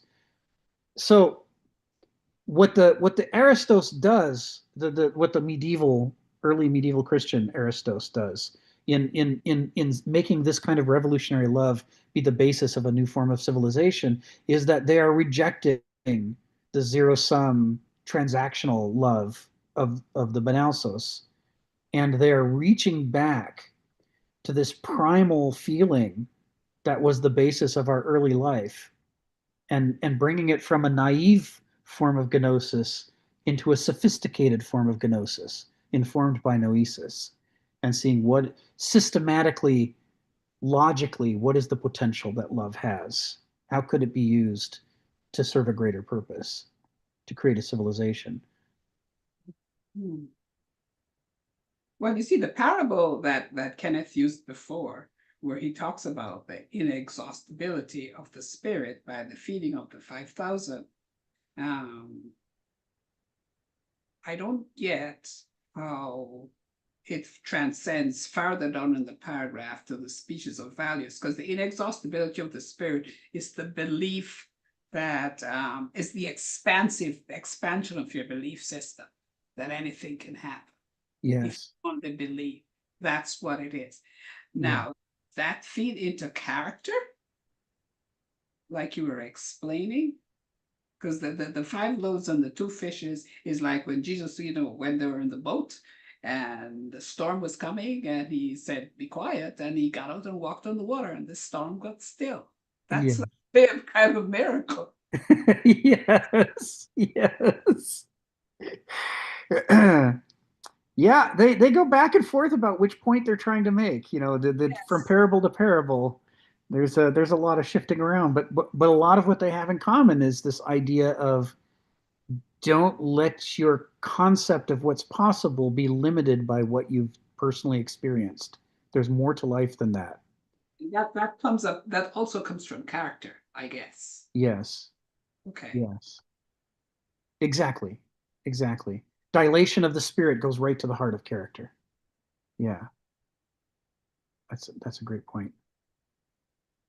So I think the questions you're asking here, they're good to keep in mind, not just right now in this discussion, but But every step of the way through the medieval section, as we talk about love, we're going to keep wanting to come back to this question you've raised about, how does this refract through the different kinds of characters that human beings can evince?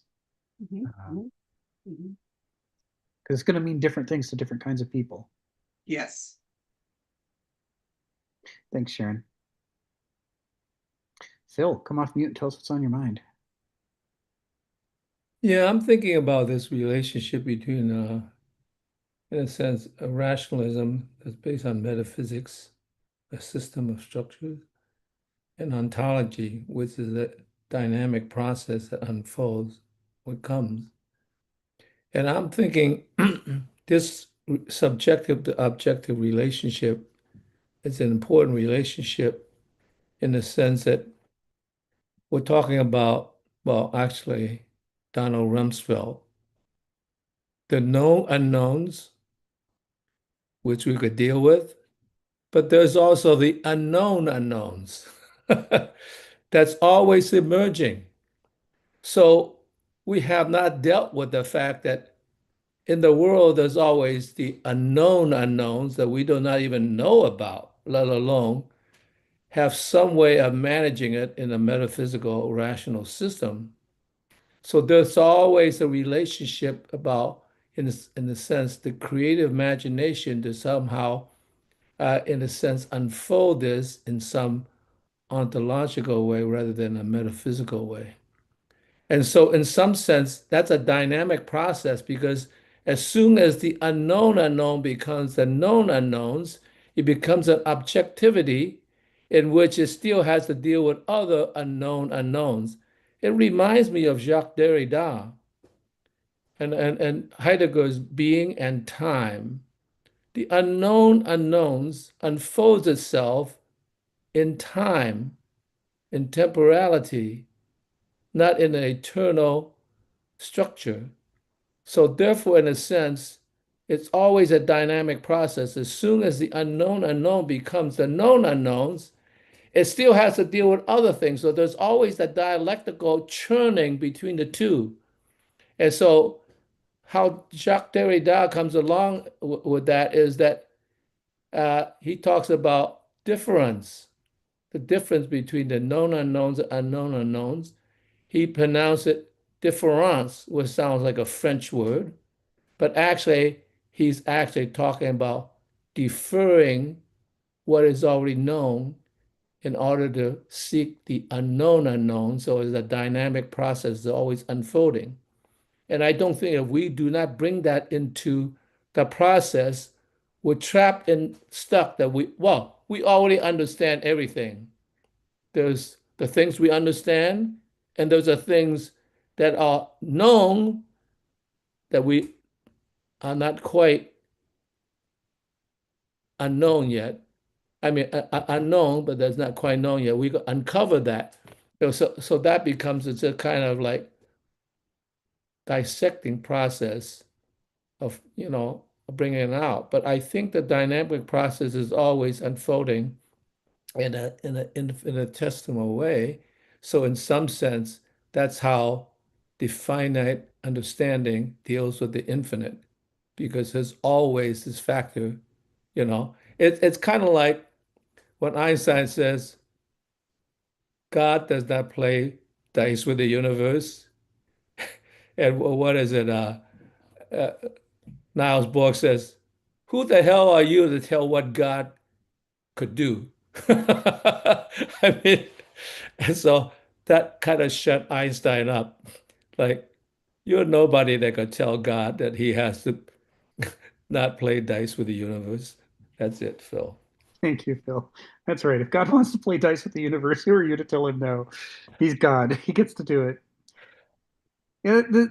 Species of values. So you see this in, like, for example, the way that Banausoi are impressed by the idea of professionalism. It's like, yeah, I'm here to murder you, but it's nothing personal. I'm a mercenary. It's just my job. And to expect the victim to be comforted. I mean, it'd be terrible if I was killing you because I had a reason.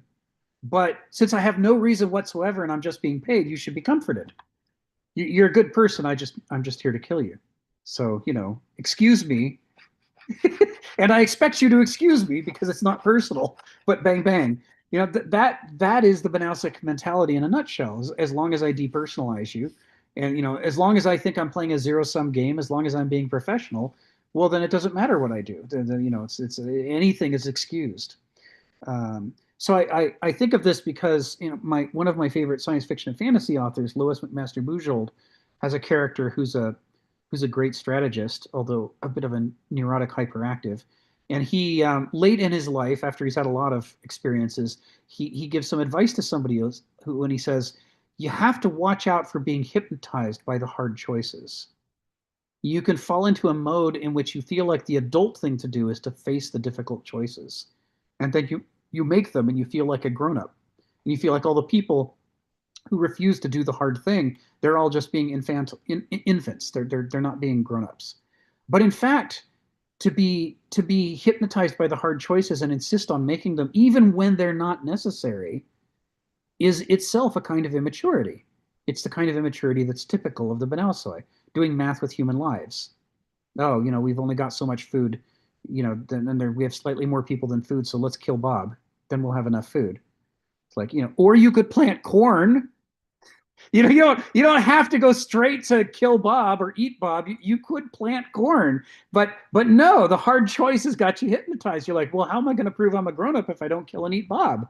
This is what grown-ups do, and it makes me think of one of my favorite episodes of the original Star Trek is The Conscience of the King, which is about it's in short, it's an episode about Kirk and another guy seeing in a traveling Shakespearean troupe, the lead actor on stage reminds them of somebody they knew in their youth who was the governor of a colony and a tyrant, and ended up ordering, you know, like half the population of the colony executed because they were facing a winter and they didn't have enough food. And of course, what the guy didn't know is that relief ships arrived like the next day or the next week with plenty of food for everybody, and he just committed a major massacre for no reason. He was hypnotized by the hard choice and thinking about, well, a man's got to do what a man's got to do, and he carried that out, even though the reality of the situation was that it never needed to happen at all. And so, you know, it gets into the whole Shakespearean / Greek tragedy drama of it all. Is this or is this not the guy? Is their memory mistaken or right? Did he or did he not? If it is him, did he or did he not have to do that thing, or is he excused because he didn't know the ship was going to arrive and all that? And all of this is being, you know, it's the conflict between the finitizing zero-sum species of values on the one hand, and the infinitizing growing the pie species of values on the other. And so when we're talking about this magic trick that Jesus is doing, where he's literally growing the pie by making there be more loaves and fishes, but it's a metaphor for any time your gift is a gift of the Spirit, it's not bound by the limitations of the gifts of the marketplace.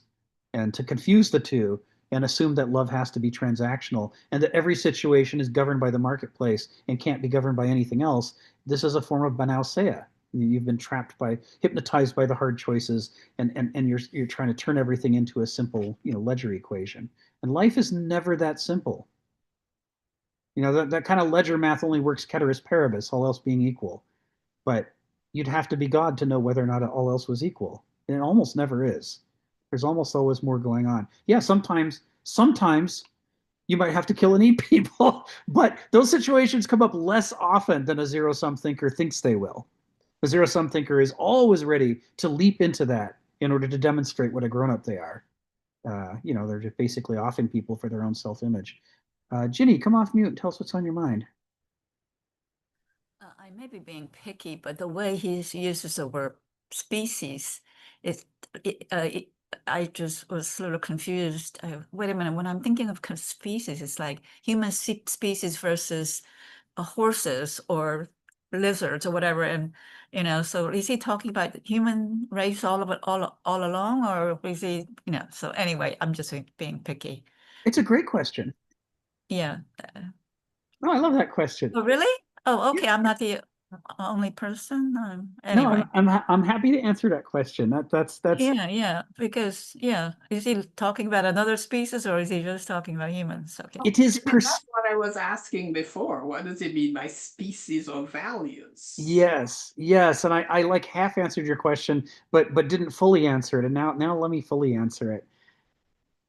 One of the ideas that I find very powerful in Kenneth, and it took me a while to read through the text and recognize that it's what he's talking about, is this idea that for most species on Earth, their biological species equates to exactly one cultural species. The cheetahs all over the planet have the same culture. And that's because the instinctual basis for that culture is hardwired into them through evolution. They are obsessed with the things they're obsessed with. They long to cultivate the excellences, like stalking or cleaning themselves or running really fast. That they long to do those things everywhere on Earth, wherever you find them. You don't go anywhere on Earth and find cheetahs that could give a rat's ass about running. They all want to run, right? It is an equation where the biological species and the cultural species are the same thing. And the result is that when Linnaeus starts laying out biology and he defines all the species, he never thinks to ask whether there are cultural species that are different from biological species. Because for almost every form of life on Earth, they're the same thing. There's one culture, there's one cheetah cultural species, just like there's one cheetah biological species. There's one Oregon white oak cultural species, just like there's one Oregon white oak biological species. They're the same thing. But Homo sapiens, this is not true. Homo sapiens can have many cultures. It's the whole point of what's happened to our psyche through evolution. We lost sophrosune so that we could smash open the frame of our choices. And so we're born very mimetic and imitative to allow us to imprint on the behaviors of the culture around us and become a member of that cultural species. But in different places on Earth, people have different cultures. And the child imprints on a different cultural species and grows up to be a different cultural species. So there's not an infinite number conceivably of viable, healthy cultural species for Homo sapiens. It's probably a finite number, but it's a big number. We don't know what that number is. There could be a lot of them, a lot of different possible ways of life that are viable for Homo sapiens, as opposed to the cheetah where there's one. Almost all animals are some kind of specialist. So what Kenneth's doing is he's taking that idea, which comes out of anthropology, and he's sort of reifying it in this concept of a cultural species, and then he's taking it another level below that and saying, in addition to this variety of cultural species, there are three characterological species. That the way that a doulos interprets the world and acts within it is radically alien from the way that a bonausos interprets the world and acts within it. And both of those are radically alien to the way an Aristos interprets the world and acts within it. And that these distinctions are in common worldwide. However many different kinds of cultural species we may have, we still only appear to have three characterological species. People come in these three fundamental models. And with Hegel and Arendt and Kierkegaard and others, you see a development of the theory of why this would be so. Why do these three patterns keep showing up in human character over and over, regardless of the cultural species that we find ourselves a member of? But whatever the reasons, this is how it comes out. And that ultimately, because the behaviors are so alien, it is at least as alien as a leopard is from a cheetah. In fact, more alien than that. And we recognize a leopard and a cheetah as having different species. They are different species biologically, but also culturally. They have very different lifestyles. I mean, the way that they hunt, the way that they value, the kinds of behaviors they engage in are radically different. And in both cases, they form a whole that makes sense within itself. Leopards do the things they do because if they do all those things together and focus on those things, they can have the stalk and pounce way of life. Get up into the tree, wait for something to come by, pounce down upon it. Get up over the fence, come into the village at night, steal a goat, and run away. All of this is leopard behavior. Whereas cheetah behavior is the creep really close and then run like the Dickens to chase the thing down. Sharon, go ahead. here is figurative, is metaphorical. Well, it might be figurative or metaphorical, or it could be a basis for an entire branch of science we haven't even named yet. Okay. Because science has trouble with this. We sort of lump all the subjective stuff together under psychology or sociology, and then call it quits. But it could be that, as with biology, which is actually a whole series of different sciences. Ecology is different from cellular biology, which is different from biochemistry, which is different from neuroanatomy. There's so many biological sciences that we once used to just call biology. It may be the same with psychology, and that there are or should be sciences of character, just like there's sciences of culture, just like there's maybe should be sciences of politics and so on. And that this recognition of these three different characterological species might be the basis of a science. He's basically arguing that it is, and we just haven't recognized it yet. But until such a thing happens, until we build up the empirical evidence, and the body of papers and so forth, it's fine to think of it as a metaphor. It is at least a metaphor. It might be more real than that.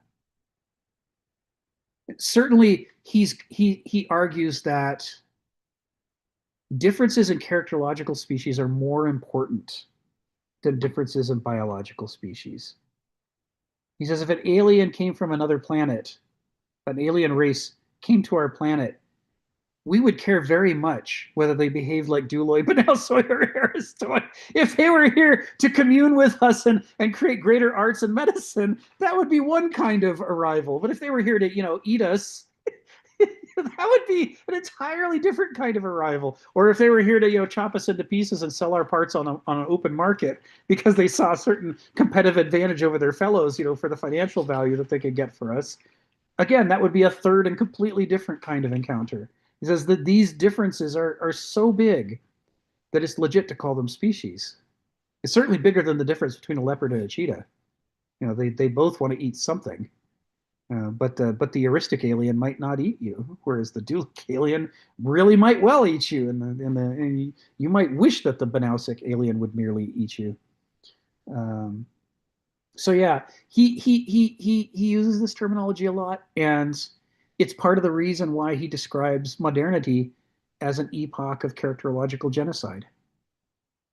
So it's like Aristoi are a kind of cultural species, and they're being eradicated by the Banausoi, or have been eradicated, I guess. He would argue. These are potent things, and you're right. It just shows up. He just uses the word of species without extrapolating it. And in this sentence, it looks like a metaphor, but he's got a lot of additional writings that build off this idea. So great question, Ginny. Great question, Sharon. I'm sorry I didn't answer the question appropriately the first time, Sharon.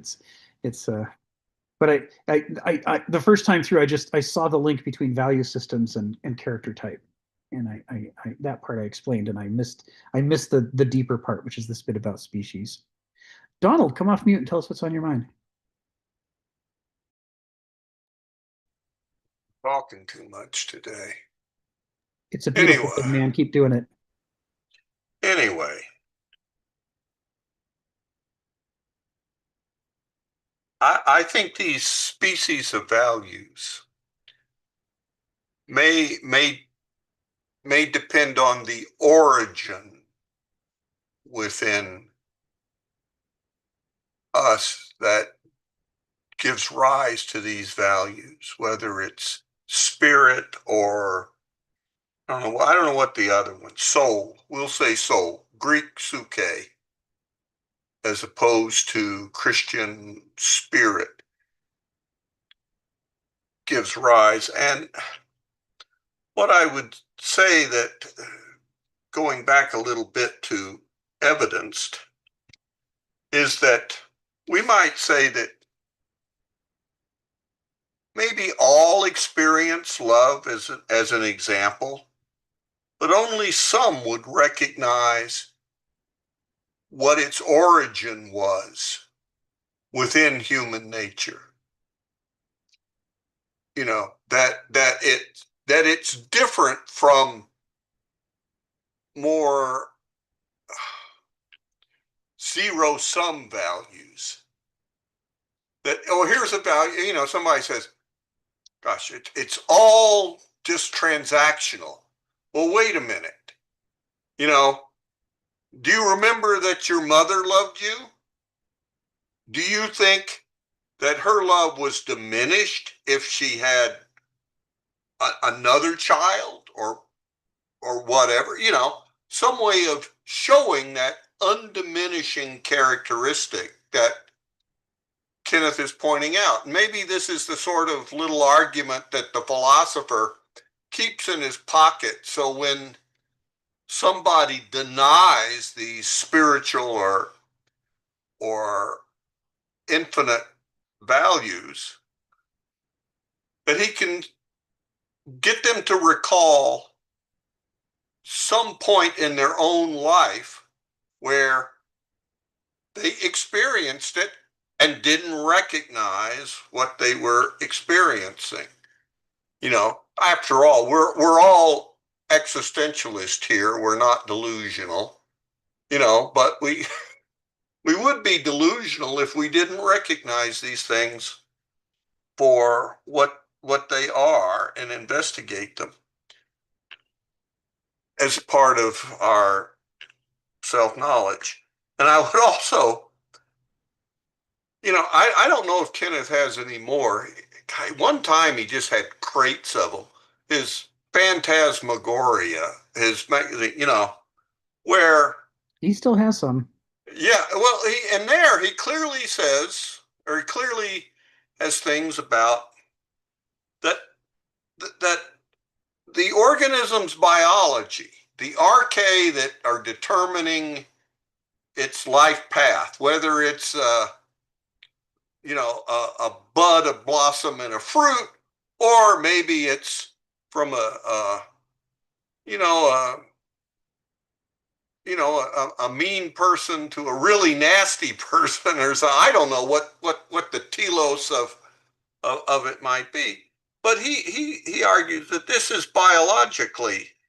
I mean, if you look at all the I think they constitute a real eye-opening thing, because he has like the age of insects and the age of reptiles, and they're comic books, but they show the value systems and the civilizational values that proceed out of the biology, the archae of the organism, just like it does for us and it does for that cheetah that can't keep its eyes off that nice gazelle, you know, that So pretty. we don't, yeah, so pretty. We don't talk about, because I don't know how to, it's easier to show their existence, I think, than to precisely state what is life's archae, you know, because it's clear, it's not just by species or by, you know, I mean, animals are here because plants are here. Without plants doing CO2 to oxygen, you can't have animals that do oxygen to CO2. And in a sense, you can't have them too independently. They've got to show up fairly close. At some point, the plants over-oxygenate the atmosphere and die. So they needed us to come along, although we had some time to do it because there was an awful lot of CO2 that could be converted. But I don't really know. I don't really know. It's easier to talk about that life is guided by a whole bundle of archae that represent, that correspond to its different forms that it has taken. But gosh, don't ask me to name three. But anyway, I think I think this idea of,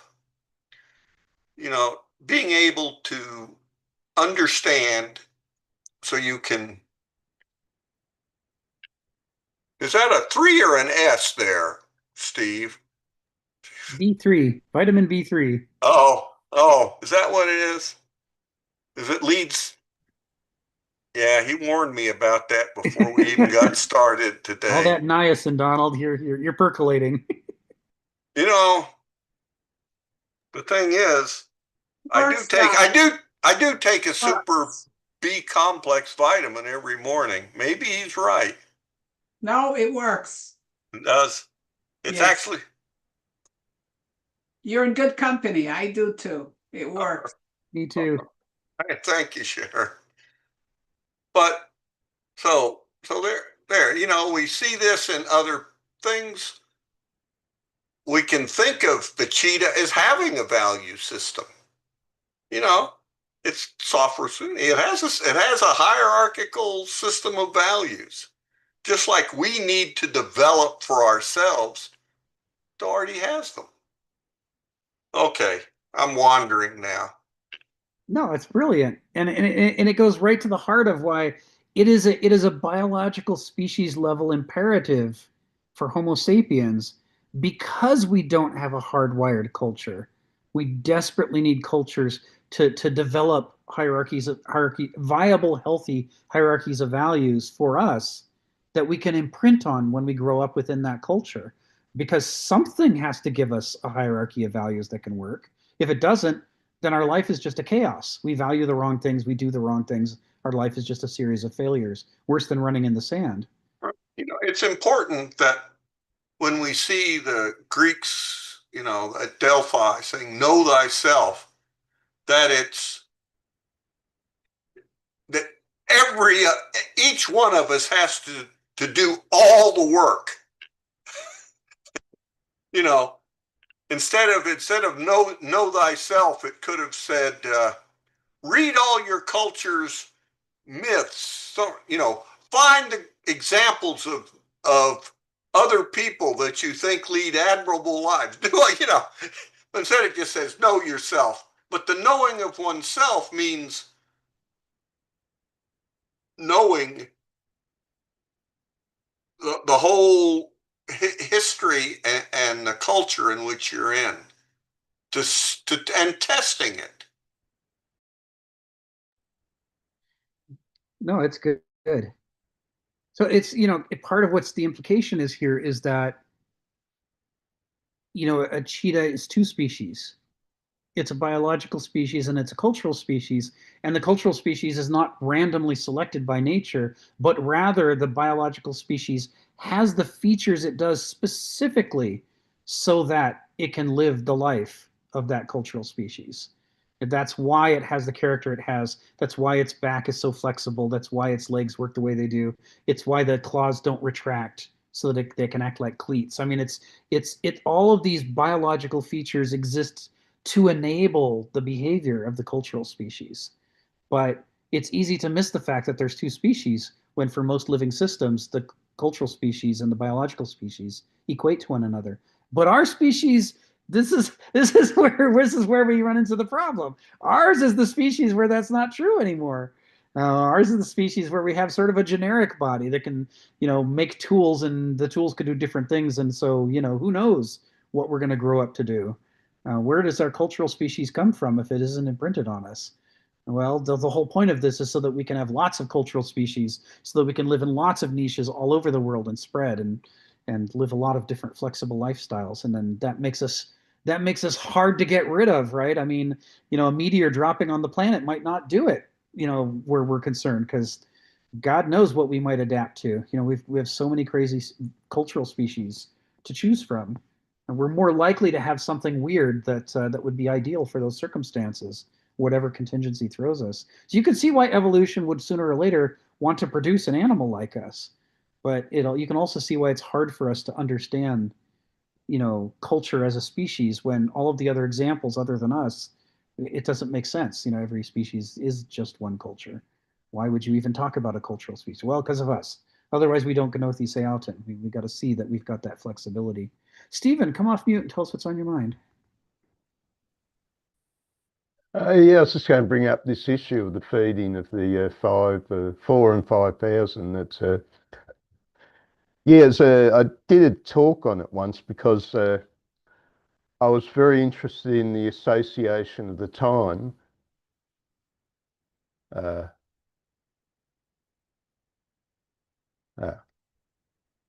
Oh, sorry. Yeah. Okay. There was a Roman financial crisis under Tiberius. It seems to have kicked off when he had that thing with Sejanus. Sejanus was running Rome for him. And then Sejanus was doing something wrong, so Tiberius had Sejanus knocked off. But there was an ensuing problem.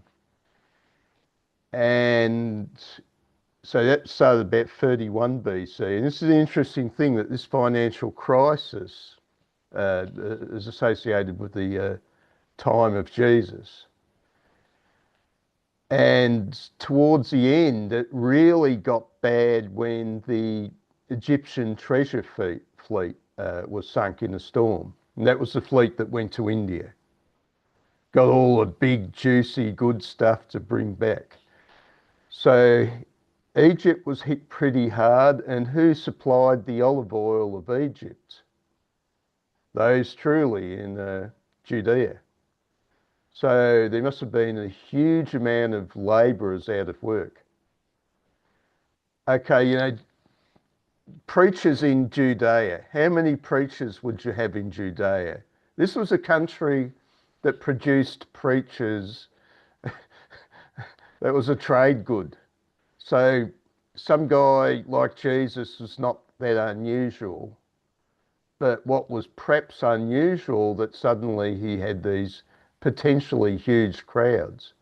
Now, he must have had some talent to being able to organise 4,000 or 5,000 meetings. Not everybody's going to be able to do that. It's like running a big gig. It's not easy. But I don't accept the magic. I believe he hit somebody for the cash, like the proverbial Joseph of Arimathea, and said, look, Joseph, a few kilos of silver to feed all these people, but think of the greatness in heaven you'll have. You'll have infinite return for those few kilos of silver. And so I think that was a miracle that he convinced some rich people that, you know, this is a greatness, you know, this is a greatness to do. Well, look, out of a crowd of 5,000, you're going to get a few people who are going to become big people later on, or they're people who have fallen and they're going to rise again. And you're going to have a few, a small percentage who are really, really convinced, and they become movers and they know how to spread the message. And Jesus has got it made. It's apparently the message spread very strongly into Asia Minor, and even within a few years made Rome. This is suddenly, Jesus has become big time. You know, within so many years of the crucifixion. And yeah, people aren't aware of this, the Roman financial crisis. Tiberius was a skinflint, and he solved it by opening up the treasury with interest-free loans. Tiberius is one of those guys that's going to keep a huge store of silver and gold just in case something goes bad somewhere. So the amount of currency in circulation was being diminished, which probably added to the problem. Yeah, you'll find it's in, there's a Wikipedia, Roman financial crisis, 33 AD. Well, I was just wondering, what you could make of that, Rick, in association with the idea of spiritual value and worldly goods.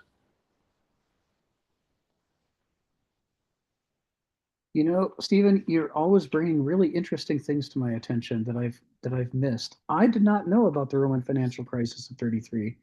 I think that's very cool. You're right. Here's the Wikipedia article. So why don't I put the link in for people?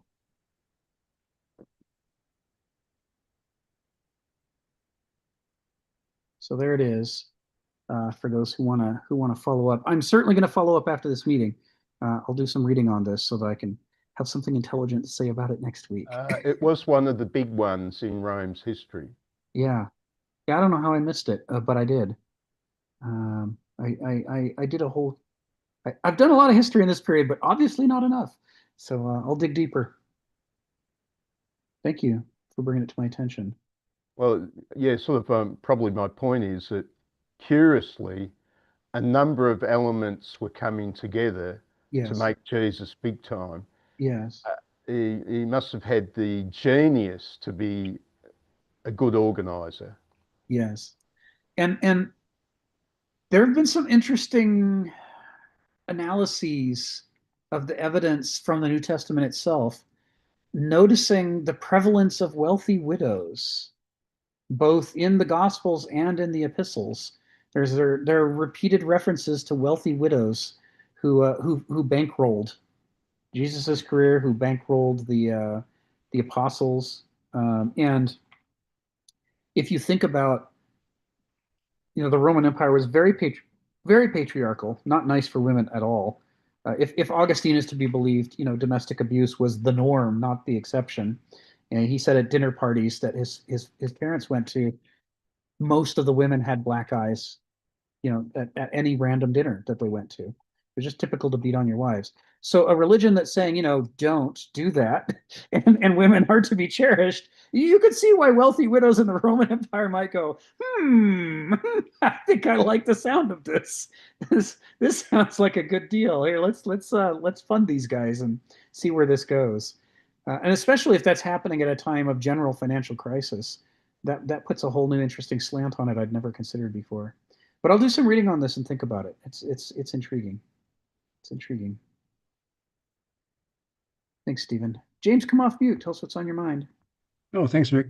You mentioned that there's this struggle between the douloi pneusoi and the aristoi, and that the aristoi was always at risk of being eliminated. Does that explain all the the aristoi like Socrates, Jesus, and so forth, Martin Luther King?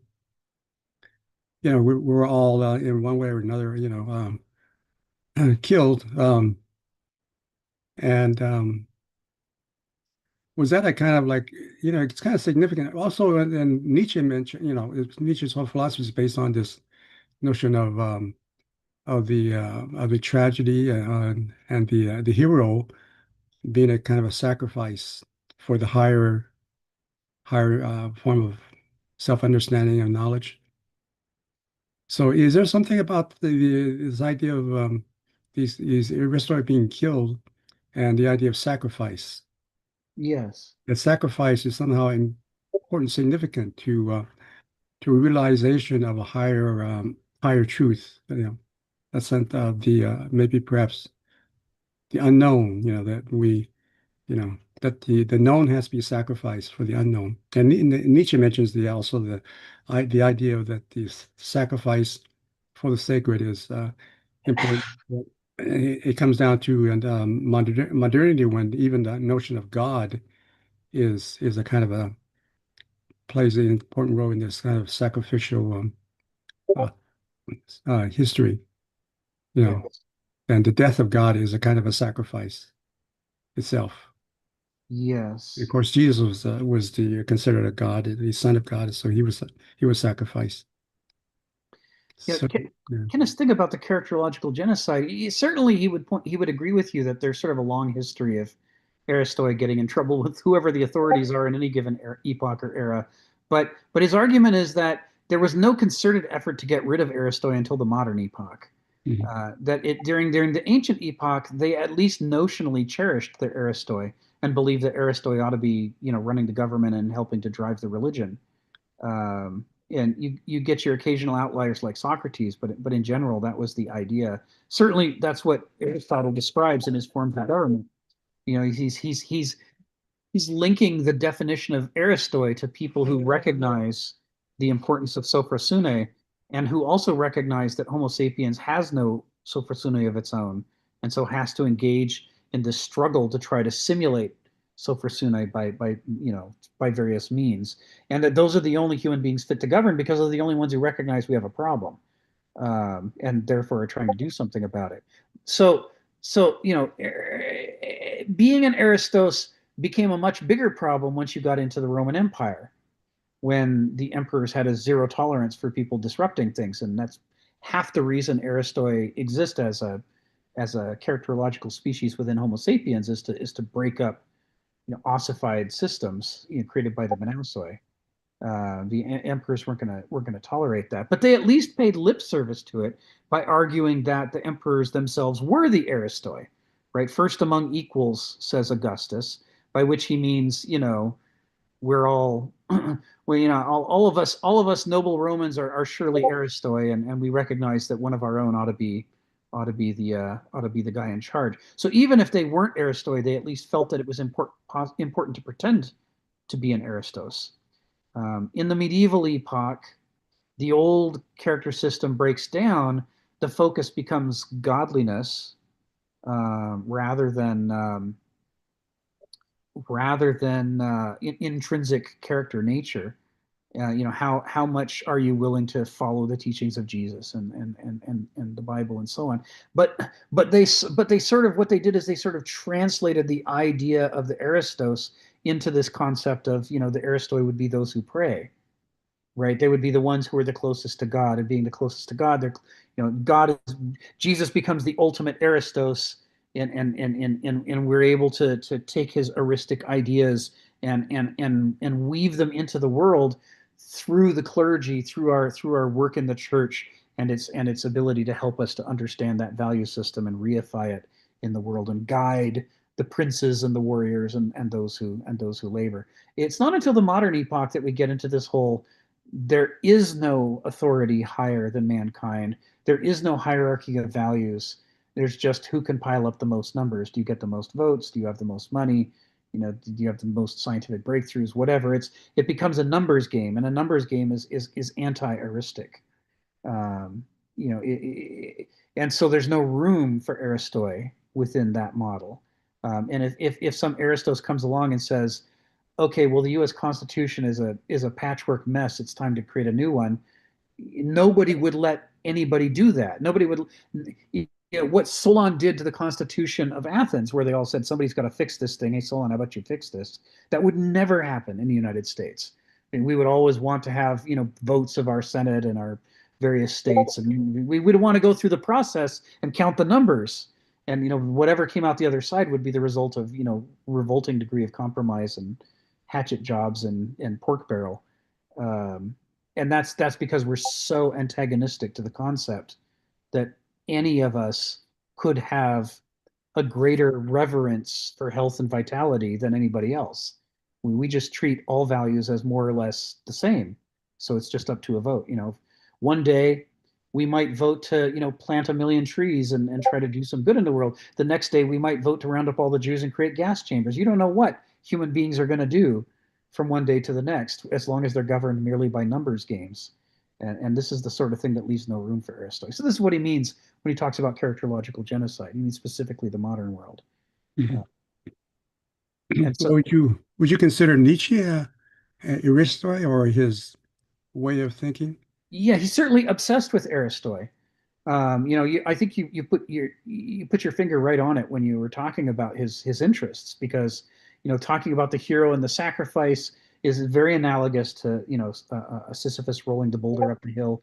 Likewise, his concept of the Übermensch is based on the idea that if you actually saw, the modern world has expunged God, yes, but it has also expunged Übermensches. We've created a flatland of people with Banausic and dualic values, and if an Aristos came along, he would seem so radically alien, and this goes back to the use of the term species that Kenneth did, that he would seem like a different species. You would think that you were dealing with something that was not human. And all of this is his homage to the concept of the Aristos. Mhm. So yeah, for sure, thus spake Zarathustra is definitely a play on the concept of an Aristos. That's what he means by an Übermensch. Mhm. Yeah, because it sounds like you're talking about this higher form of love Yeah, is a kind of doing a reversal on what Nietzsche was critiquing about the whole history of Western philosophy and religion. yeah, And yeah. From Nietzsche, maybe we get less about love and more about health and vitality, more about sophrosune. mhm. It's we owe a lot to Nietzsche when it comes to understanding the critical role that sophrosune plays in the ancient Greek value system. We owe an enormous amount to Nietzsche. That's why he's a vitalist. He's trying to recapture what was lost from his perspective in the medieval revolution. Yeah. Yeah, thank you. Thank you, James. Although I got to say, now you've made me really curious to go do another run through Nietzsche looking for any references to love and what does he have to say about it. I'm sure he has something to say, but I can't pull anything up off the top of my head. Well, we got another 17 minutes, so why don't we dive into paragraph 3? Because this is where he really starts to come to his core point from his opening. It says, goods of the flesh, of nature, or of the body are consumed in the process of being used. And, the analogy is to a pie. you eat the last slice of pie, Donald, and now I can't have it. God damn you! How dare you eat the last slice of pie? Didn't you know how much I wanted that? But their enjoyment is exclusionary. What I take, you cannot also have. But goods of the spirit express the prodigious creativity of spirit, its power of infinitude or self-replenishment. The moral is pointed. If we orient ourselves towards self-interest and narrow ego and their thingly prepossessions, and we might add parenthetically, the Banausic value system, in which everything is a number, and if I have $5, that's $5 Donald doesn't have, and vice versa. Then we harden ourselves and deprive ourselves of higher values than we can conceive. What do we gain by such egocentrism that is even half as precious as what we lose? By playing the zero-sum game, we acquire some finite number, but to get that, we sacrifice an infinite number, the infinite expansive values of the spirit. And so then he quotes Mark 8:36. What shall it prosper a man if he gain the whole world, but loses his own soul? So there's as part of the argument that's being made by the medieval revolutionaries, they're trying to explain it in a transactional way. Why would you take any finite number, no matter how big, when you could have infinity? So he continues on. He says, every miser and exploitative individual immiserates himself as well as those he debases. Like a pig, as the French adage says, a miser only does good for others when he dies. And like King Midas, he discovers how very few of the needs of human personality gold can minister to. 1 Corinthians 3:18-19. What the world considers wise is foolishness to God. Or Matthew 15:14. If the blind lead the blind, both shall fall into the ditch. So over and over, this point is being made in the New Testament about the difference between finite, limited transactional value systems versus infinite, expansive brotherhood of man value systems. If mommy has another baby, I'm not loved half as much, which is what I'm afraid of when I think transactionally. I'm loved more than I was before because now I can be loved by my new sibling, which doesn't occur to me as long as I'm obsessed with transactional zero-sum value systems. It's the jealousy versus love argument when it comes to siblings. Sentences 7-11. Spirit, by contrast, has a higher and richer kind of power than the worldly can even imagine. It spends itself in generosity, like the giving of all good and needful things, which was the act of divine creation. So he's saying, from the Christian perspective, God creating the cosmos was an act of infinite generosity. If God valued the way that people value money, God would never have created any of us. Anything good we ever get comes from this massive act of generosity, which comes from a value system that focuses on the infinite and love rather than the finite and deprivation. Goods of nature and the economy, material goods are finite. Either one person takes them or another takes them. And once used or enjoyed, they are consumed or lost. But goods of the spirit are synergistic. They live and grow greater in the process of being shared. Jesus, by this miracle, alluded to an entire dimension of spiritual being by which humans enhance one another and live in mutual strength and health, and do not advance their desires at the expense of those who lose or are excluded. So this is analogous to the difference between the European approach to forests, which is if I want wood, I chop down trees, and then eventually I've chopped down all the trees, and then I have a crisis because I'm out of trees and I don't understand what happened, versus the approach used by, say, the Haida indigenous people on the Queen Charlotte Islands, which they call Haida Gwaii, where if they needed a board, they would borrow a board from a tree.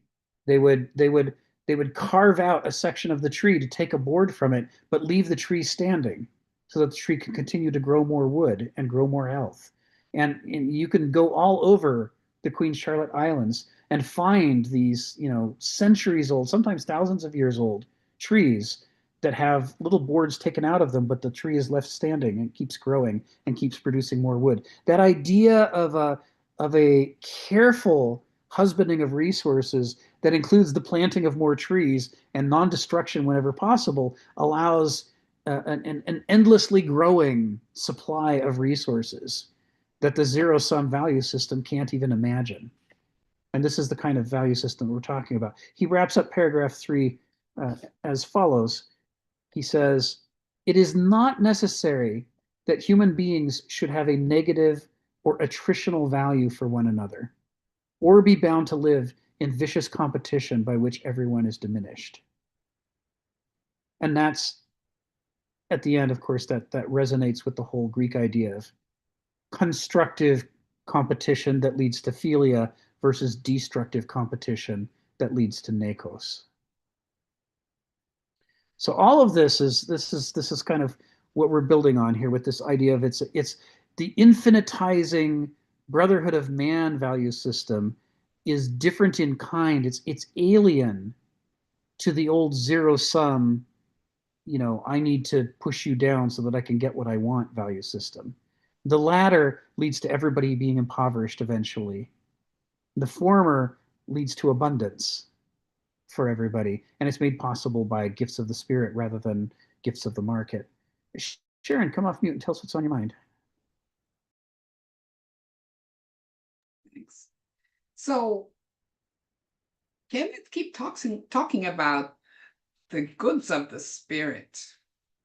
And I don't know if I'm disappointed, but I expected him to bring them up from the book of Galatians, which is the fruit of the spirit refers to the character traits that develop in those led by the spirit, such as love. Here we go again. Love, joy, peace, patience, kindness, goodness, faithfulness, gentleness, and self-control.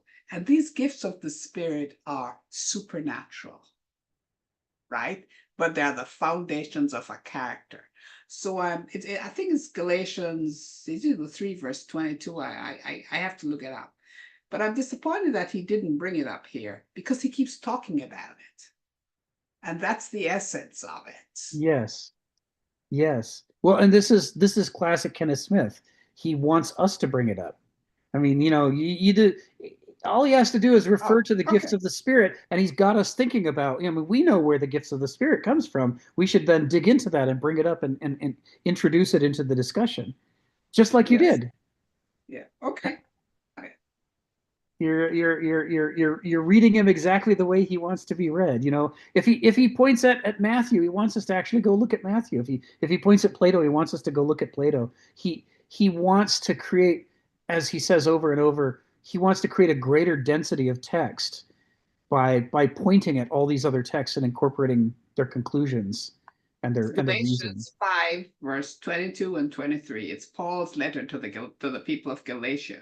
And this is one of my favorite verses because you further go on to explain it in terms of love. So that joy is love rejoicing, peace is love reducing conflict, patience is love waiting, kindness is love showing goodness, goodness is, I think it's love rejoicing, faithfulness is love keeping its word.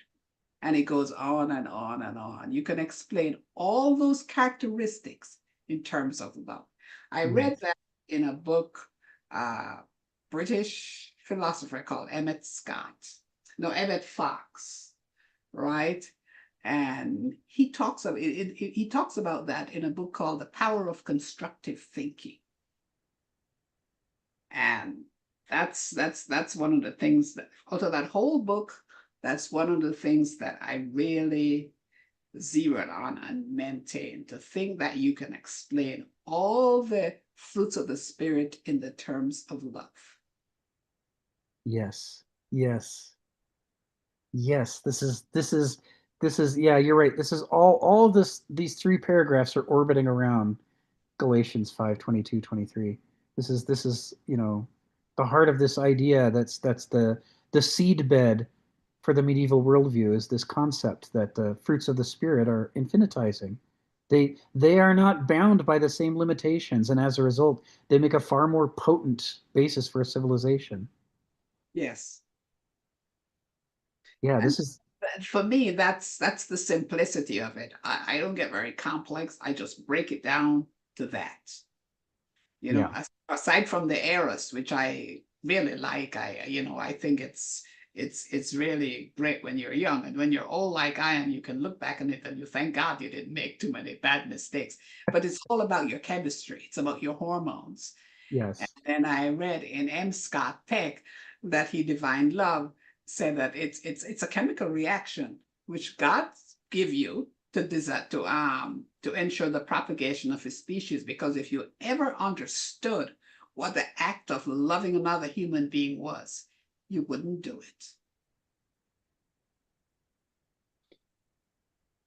Yes.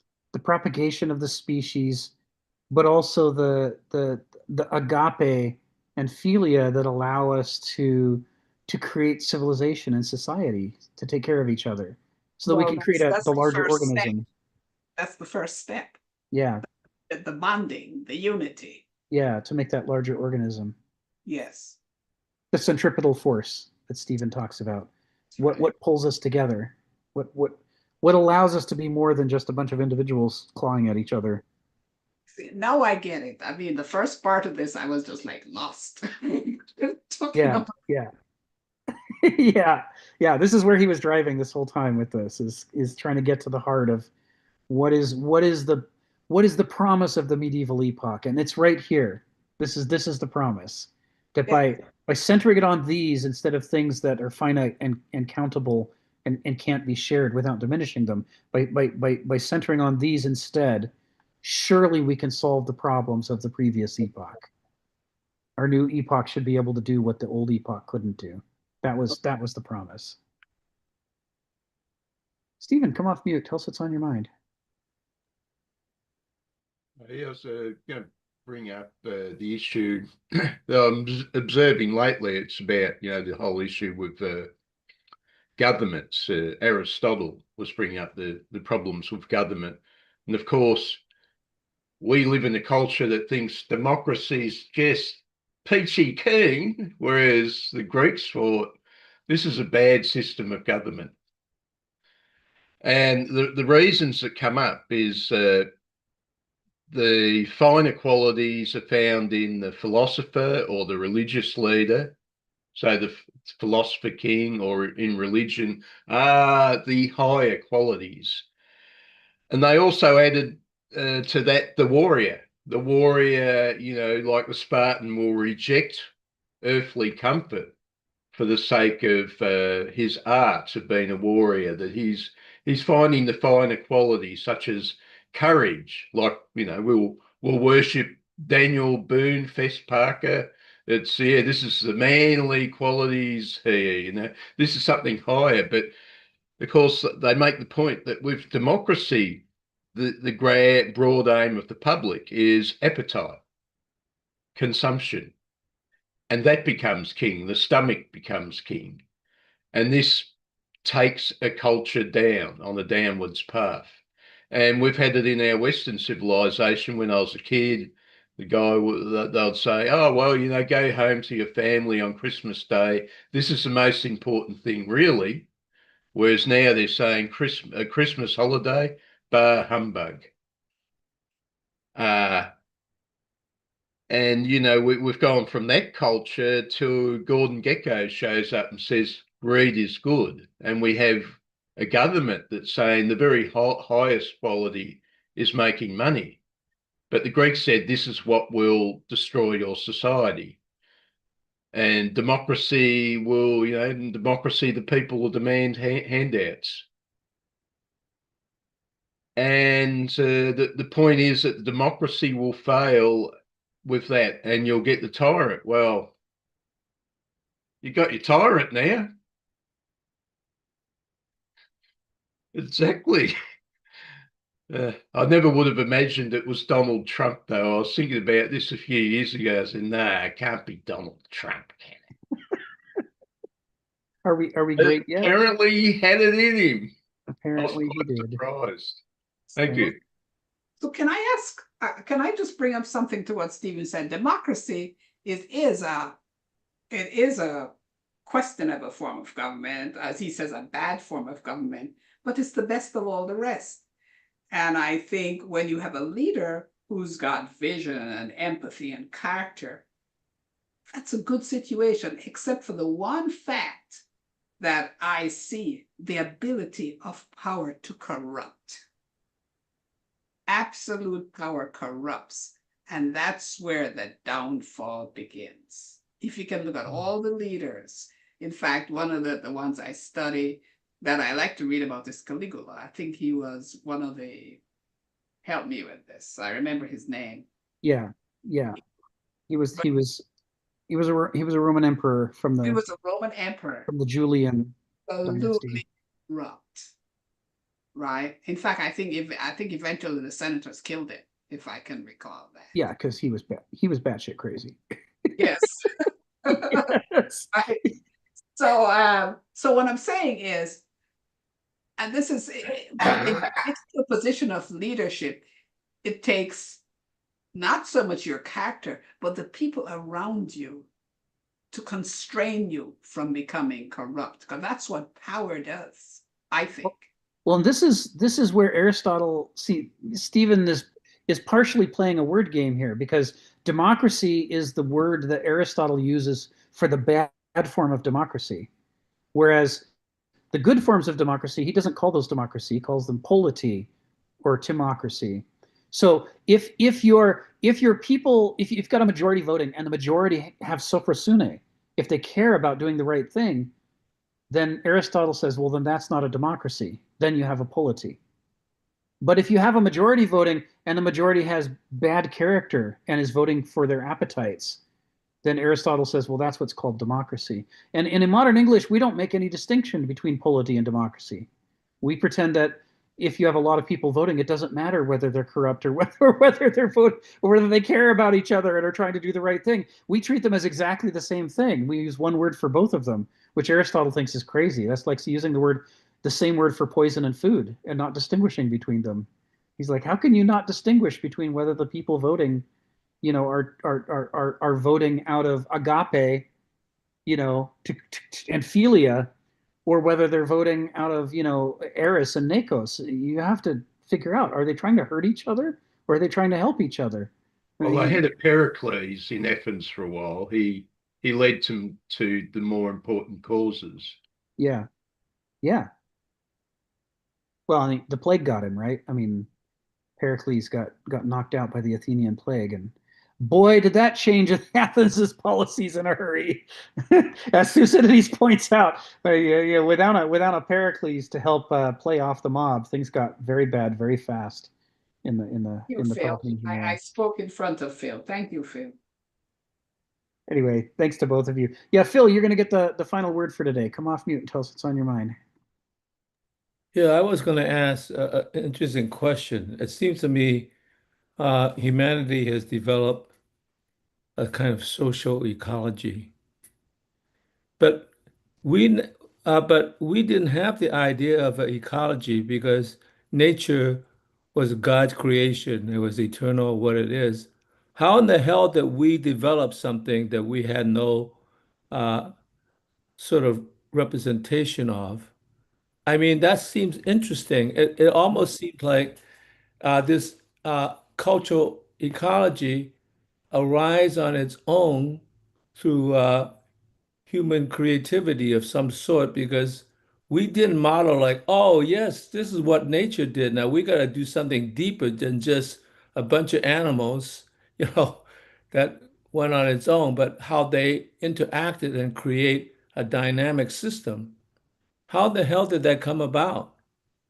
I mean, like we invented it in some ways, and sort of like uh, we were blindfolded, but nonetheless we invented it. So it's just fascinating that it came about before we knew what the hell ecology w was, Yeah. and then we say, "Oh, that's what nature was doing," you know, like Yeah. I mean, like it that almost sounds like a Copernican turn, like, "Oh, nature is doing what we have discovered." Uh, Interesting. So it's just a question. I mean, it just seems fantastic that we are able to do that without, like the Renaissance perspective, so to speak. Okay, that's it. Just a question I want to throw out there. Yeah, it's Great good. discussion, Phil. I mean, Rick, once you got me aligned. Yes. Thank you very much. Rick, I was just wondering one thing, that science fiction title you mentioned. Yes. Lois McMaster Bujold is the author. I'll put her name in the chat. And she famously, I think, is tied for having won the most Hugo and Nebula awards, uh, which are the two major science fictional awards. And she has a science fiction series called Barriar. Um, and that's the one that has the military strategist who has a discussion where he talks about how easy it is to get hypnotized by the hard choices and then force your strategy into a situation that causes those hard choices to arrive when you could have taken an entirely different direction if you hadn't been so obsessed with I'm the big man who can make the hard choices. It's It like all, Adolf Hitler there. say that again? Adolf Hitler there Yeah, exactly. Exactly. And created the disaster. it comes up over and over, and it's part of why I really like that Star Trek episode, "The Conscience of the King," is it just really illustrates that. It's like, on the one hand, how was he supposed to know the relief ships were going to arrive tomorrow? But on the other, why did he assume they wouldn't? It's like this is the situation that lets me be a big man. So, yeah, It does seem like you're responsible for having done something, even though you didn't know about it. I mean, yes. because you actually did it, So, Yes. It's the law well, of unintended consequences that nobody likes. It's like yeah. you're not only responsible for what you wanted to happen, you're also responsible for what you didn't want to happen, but it happened anyway. It's like, yeah, who else wants to be responsible for the unintended consequences of your actions? Donald does not want to be responsible for the unintended consequences of my choices. And I think that's fair on his part. I gotta own that stuff. So anyway, great discussion, everyone. I had a great time. And That's very nice. Thank you very much. Well, Thank thank you, you, Rick. everybody. Thank you, Phil. See you next week. see you next week. Bye. Bye-bye.